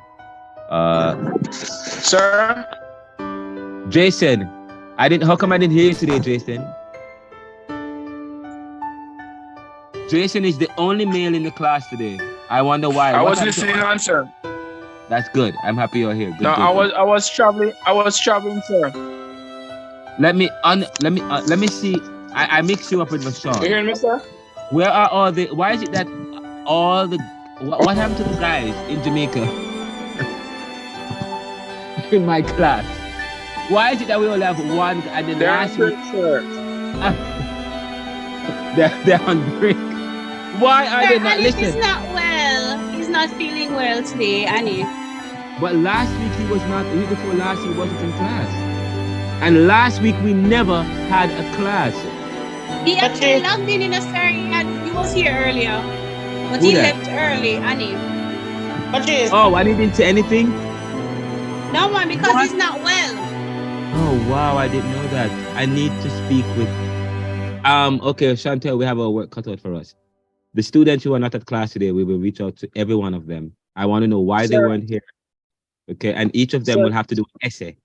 Any student that missed this class today, because I do not want to fail you guys, you will have to do a makeup for this class. You will have to give me an essay summarizing what was discussed in today's class. And if you missed last week's class, if you want credit for, I haven't started marking the register for the entire semester yet. You get 20% once you come to this class. You are absent for the class, you're going to have to do, and you want to get credit for this class, fine, I'll give it to you. You're going to have to do a makeup. Yeah. So you said last week class, there was no class last week, sir? No, there was no class. So that's fine. But if the other classes, I realized that less and less people, we have over 24 people in the class, and people are not coming to, and this is an online class. What is going on? So this is it. People who fail to come to the class, or if you are cardinally late by over an hour, you have to do. So myself and Chantel, we're going to go to work this weekend or later on, or next couple of days, marking the register, looking at what's going on, who is absent, who is not absent, and we're going to give you an assignment. We're going to make it up. You're going to make an assignment. Your job is to summarize in 2 to 5 pages, summarize the class by watching the YouTube video and summarizing the class. So you have to submit it by the next class, okay? By the next class, those who, and please, if you know of anyone that's not here, let them know that, hey, and by the way, I am clearing my, and Chantel reminded me, I'm clearing my schedule for 2 days next week. It's all going to be JTS stuff because I want to sink my teeth into this. I want you guys to get the full gamut of the course. And if you miss the course, that's fine. I won't mark you absent, but I won't mark you absent. I mean, if you miss the class, as long as you submit a summary of this class. But as of next week, we have last 2 class. I am asking if all of you could come to the class. If you guys have group members who are not here, please tell them to come. The last 2 classes major. I want you guys to be here for the class, to get the information, to be part of the discussions. It's very important. Okay. But anyways, let me wrap up this. But Rashawn, I don't know if it was Jason Lawrence or Rashawn. Was it Jason or Rashawn? Was it Jason that moved from rural to the urban, or was it Rashawn? Who was it? Was it Jason? Jason, was it you? What, sir? Go again. That told me about you moving. No, it wasn't Jason. No. It was Rashawn. No, I remember what Jason looked like now. It's in my, but Rashawn, I know it was Rashawn that talked about him moving. And I just referenced, when we talk about what observations can be made about poverty and income inequality in Jamaica, I said, firstly, poverty is concentrated among the young and the old. Of those considered poor, 50% are younger than 18 years of age, and another 10% are over the age of 65. Now, secondly, we said that poverty, this is the last point, is mostly concentrated in where? Rural areas.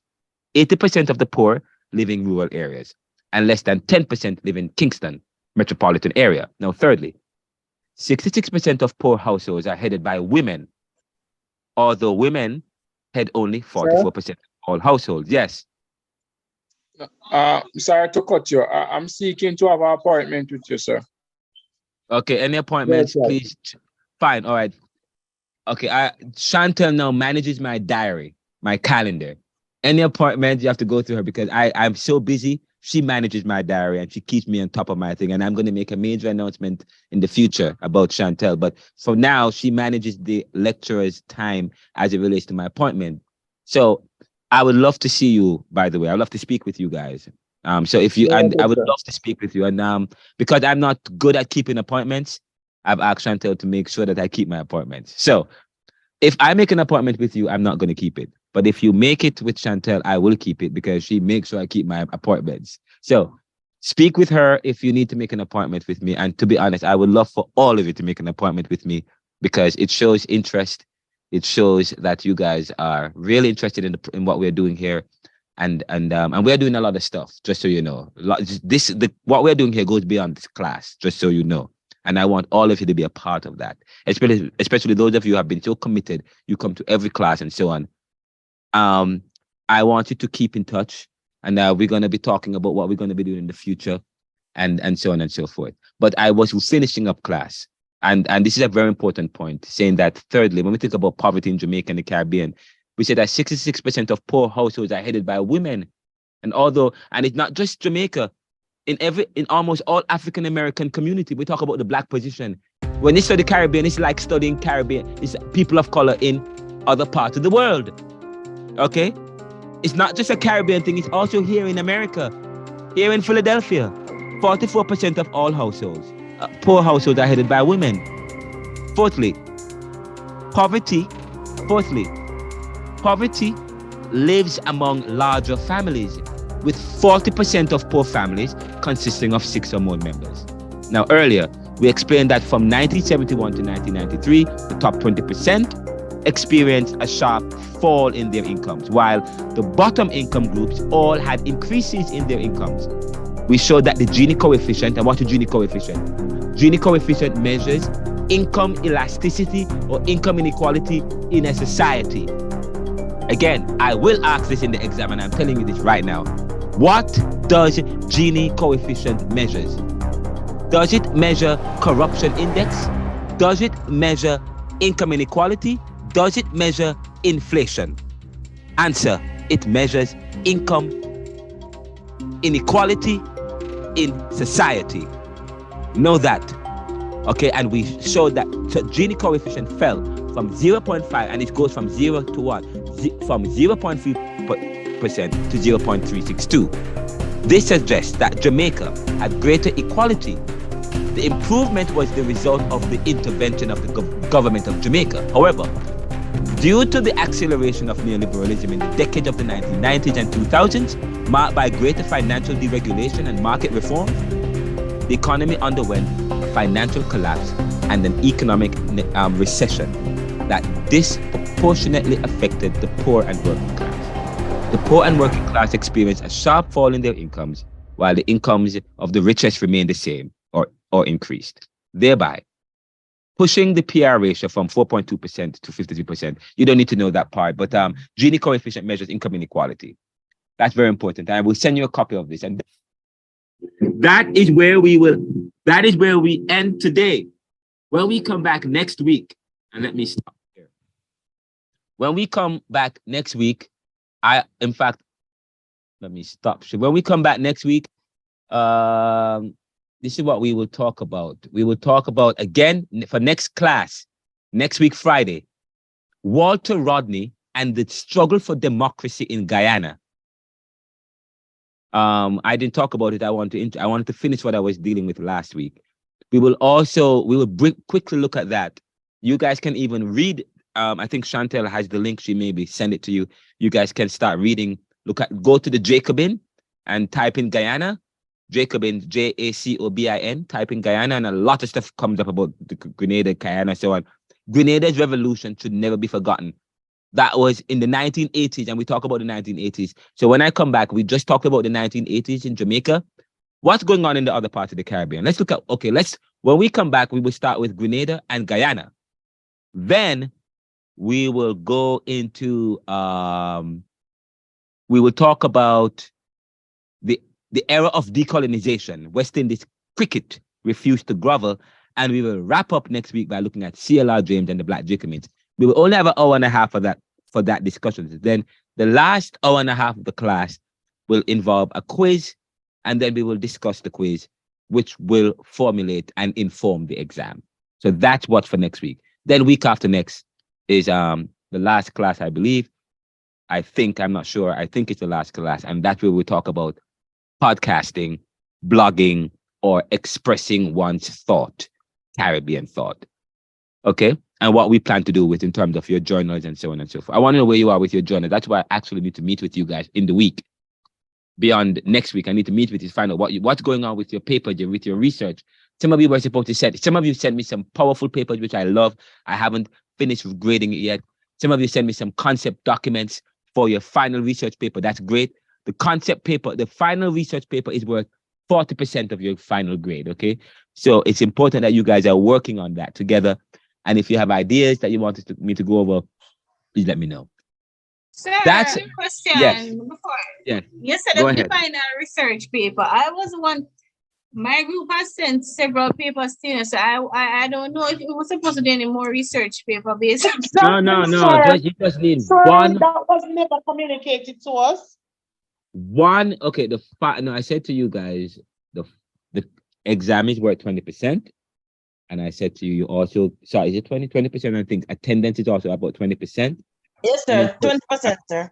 And a piece of work. So that's 40%, 5% for extra credit for if you publish a paper, another, and then I said 40% for the final essay paper, which I am making it easy for you to do. I told you guys how to do it as a group paper. So that final group paper that you have submitted, if you submitted a group paper and it's final, that's fine, I'll mark it.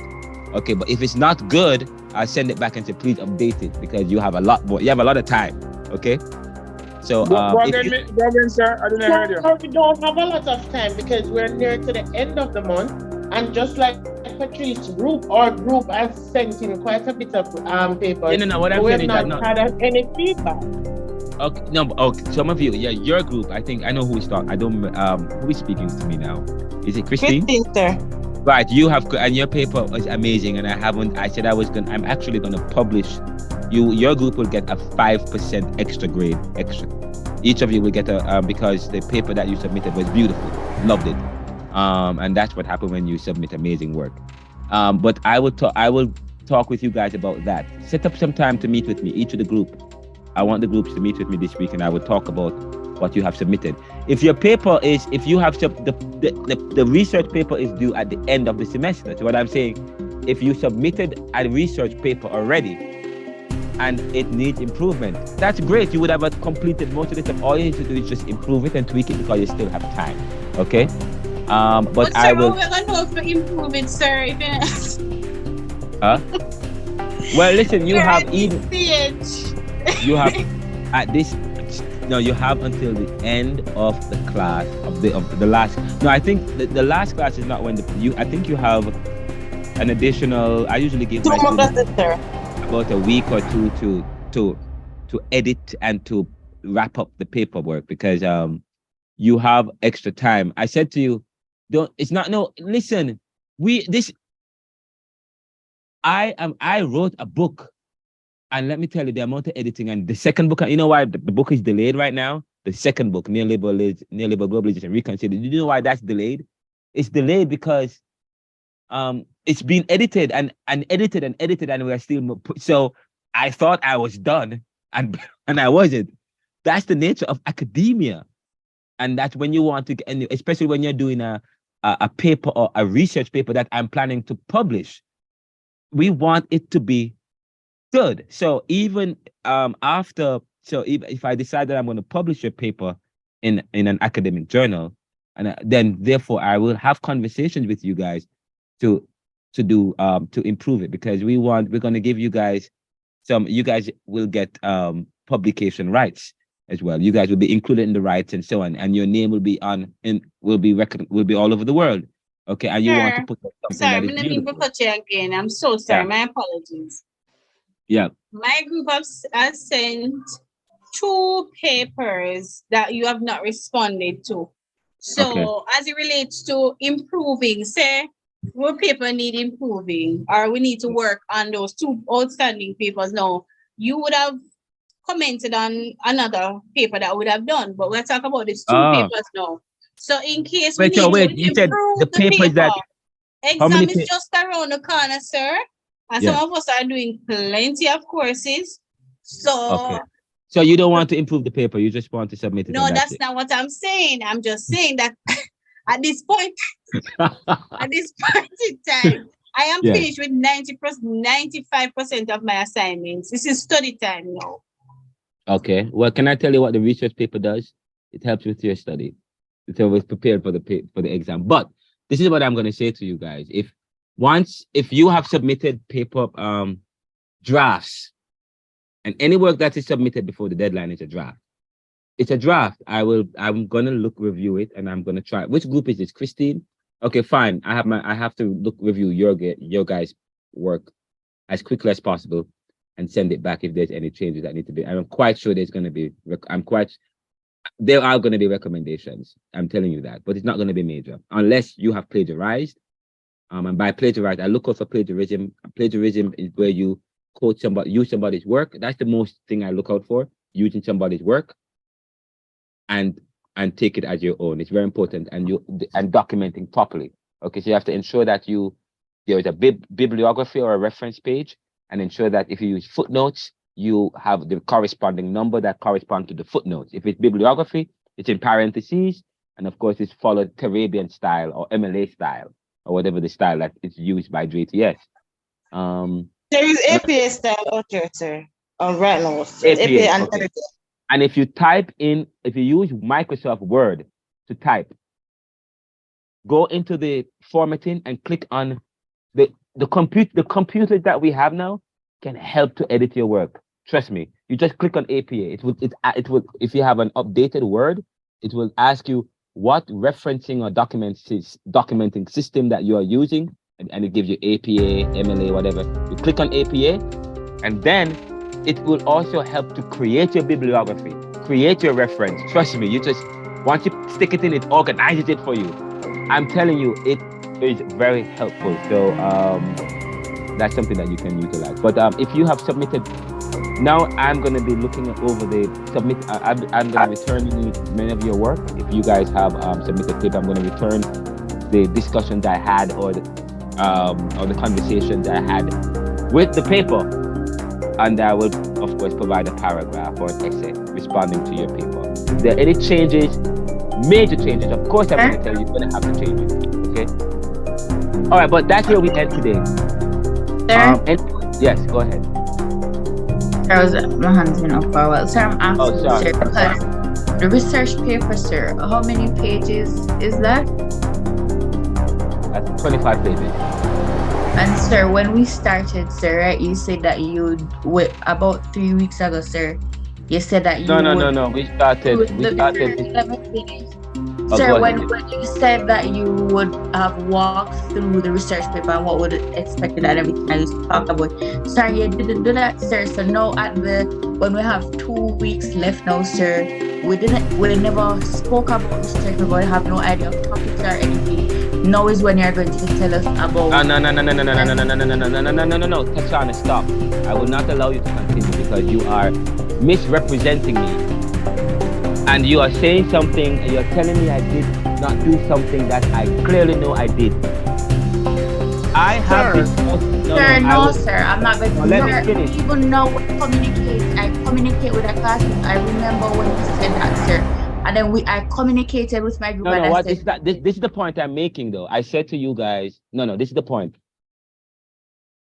I said to you, we're going to have a meeting outside of class. And if any group wants to meet with me, we put you guys in group. Okay, let me say this. I am disappointed. I put you guys in group. And that is why I said I have to stop you. And I'm not upset with you or anything. But I put you guys in group and I said, choose one of the research paper. And did you guys read the Sir, you put, sir, I'm not mean to, sir, you put us in breakout. Are you guys in a group? And you did not. No, not a breakout room. You guys are supposed to be in a group. And I asked, you guys are supposed to be in a group. Sir? Yes, Christine. Mr. McKenzie, could you please allow her to finish? Because I would like to add something to what she's saying, if you don't mind. Okay, go ahead. Sir, because what Tash is saying, I do support. We have, remember, from the get-go, you have been telling us that you're not working strictly with the course outline, and that the course outline continues to change. And what you have been doing is giving us assignments at the end of the classes for us to do in our groups, which is what we have been submitting. I'm not talking about all the groups because I don't know what all the groups have been doing. But in terms of a final assignment, which is due at the end of the class, it's the first I'm hearing about that. And to be fair, sir, some of us are doing 5 and 6 courses, and they're all heavy courses. Second and third year. Right, thank you. Hold on, Mr. Carp. Can I please finish? Yes. I only participate when you ask me to participate or if I have something to say. So please allow me to finish. So for you at the second to last class to be saying that we have this, remember we have exam, the format of the exam has changed. We no longer have the latitude of 48 hours to go look in books. We have to be studying because it's essentially a face-to-face exam, except that we'll be distant. So to be going into a research paper when we have other final papers to do is somewhat unfair. Now, I did hear you say that for those who have submitted papers, then we can use that as the final paper. And I want that to be open for everybody because we really don't have the time to go do a final research paper that's worth 40% of our grade at this point. Okay, thank you, Christine. Thank you, Tamar. You guys don't listen. I completely disagree with you, Christian and Tamar. I'm trenchant and firm now. I'm going to say this. And I want you to go and watch all of the videos, and that's why I record my videos. I want another student to... okay, fine. Let's have a discussion. Another student, what was your expectation? Maybe it wasn't communicated clearly. I said to you, I given you the research paper. The Caribbean Thought Outline courses. I said to you, we're going to put you guys the outline. I sent you guys the Caribbean Thought lecture notes. I said, I may not have time to go through it, but I discussed what I may not go through the course outline from cover to cover. But what I did do was to tell you what the expectation for the class is. And I said to you, you have 4 things to do. 1, each of you give me a piece of work, which I will grade. 2, 20%. I told you exactly what needs to happen. And maybe you weren't at the last class, Christine. Maybe you weren't at the last class, Tamar. I don't know. Sir, I don't miss your classes. Not at the last class. I don't miss your classes. But listen what I'm saying. Not just that. One of the classes when somebody talked to you about assignment specific to the course outline, you said that we're to use our initiative and submit individual assignment. And somebody, I don't remember if it was Patrice, said to you that I am muting. Nobody will speak until I have allowed you to speak. Allow me to make my point. You will not speak until I have given you the chance to speak. Now, you are not being truthful. And you're not being truthful because you have not attended all of the classes. You have not attended all the classes, or you are either late, or you are not reading. You're not reading the course outline. I said to Chantel, listen to what I'm saying. We're gonna put you guys in groups. And I said this from the first class, I have several questions on the course outline, on the syllabus, and in Caribbean Thought lecture presentation, and I outline it. And every time I even sent a lecture summary to you guys, and I said to you, put yourselves in groups, okay? And I said, you are required to do an essay paper. There is no class that doesn't have an essay paper. I said, you will do an exam. You'll do an essay paper together. And instead of doing it individually, you'll do it together, 25 pages. And I clearly went through that. That I went through twice. And I am going to tell you, if I recorded every single one, and this is an online course, an online college course. It's available on JTS Online, and I clearly outlined that. I clearly outlined it in the syllabus, okay? I clearly outlined it in the Caribbean Thought lectures. I clearly outlined it in several emails I sent to you what the expectations are, okay? I have clearly said that. And I have had 4-hour classes, 5-hour classes, and I've said to you, the expectations are that you come to class regularly, you give me an individual piece of work so I get to know you and get to know your work, and and to make it easy for you. Let me tell you, the previous class, they all did an essay. They did more work than you guys, okay? But I wanted to cut it down. I said, I said, the expectation for this class is that we will do, my plan is for you guys to complete an essay together, 25 pages, and I said to you in one of the class, you guys can divide up the work, okay? And I said I wanted to meet with you sometime to talk about the essays in the group, the essays you are doing. And I said you can even in the group, one person does the introduction, one person do the chapter 1 and 2, another person do the conclusion. I have said that over. I have communicated that to you over and over. But the thing is, this is the problem. People come to the class late. Students are not reading. Students come haphazardly, okay? And I'm telling you, that is the problem. Some people, and I'm telling you, that has been the issue. So I am saying to you now, if you were reading the syllabus, then you would clearly see where I said, this is the expectation for class. If you visited the JTS Online, I said, this is the expectation for class. If you follow the YouTube videos, and the podcast, and the recordings, and the summaries I have submitted, and the Caribbean Thought summary I have sent to you guys, with pages and pages, I have outlined the expectation. One of the class, I even summarized, I used to summarize 2 or 3 of the classes. I summarized for you guys. I summarized the class and sent it to you, and I said, for this class, I want you guys to do talk about what happened in that particular class, but start working in your group, start thinking about the essays, the research, because I said to you guys, don't just think about the exam. The most important thing for this class is the research paper. The most important thing for this class, and each of you have to, and I said to you, each group must choose one essay question that you will need to do, okay? I said that to Chantel, I said that to you, and I said, Chantel, help to organize the group, the class, in groups of 5. And this group of 4, and the groups will each choose a question. Now, the question, and I said to you one week that, for next week, I wanted you guys to start meeting in your group, thinking about the papers that you're going to be doing, start putting the papers, start thinking about the research, start working on the research paper. And I have said that. I have also said, I have said this, that if you don't want to do any of the research questions, that I have asked, you can do another question and I will talk about it.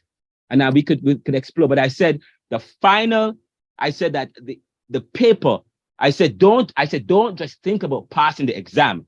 I said, the exam is only worth, and I said that to you guys over and over and over, the exam is only worth 20%.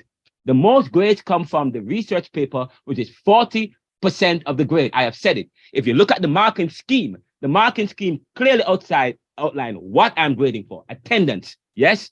And attendance, you get credit for paper, and I've said that over and over. So to hear that you guys are saying that, I am disappointed. Okay? Sir, 1 minute, please. All right. Chantel.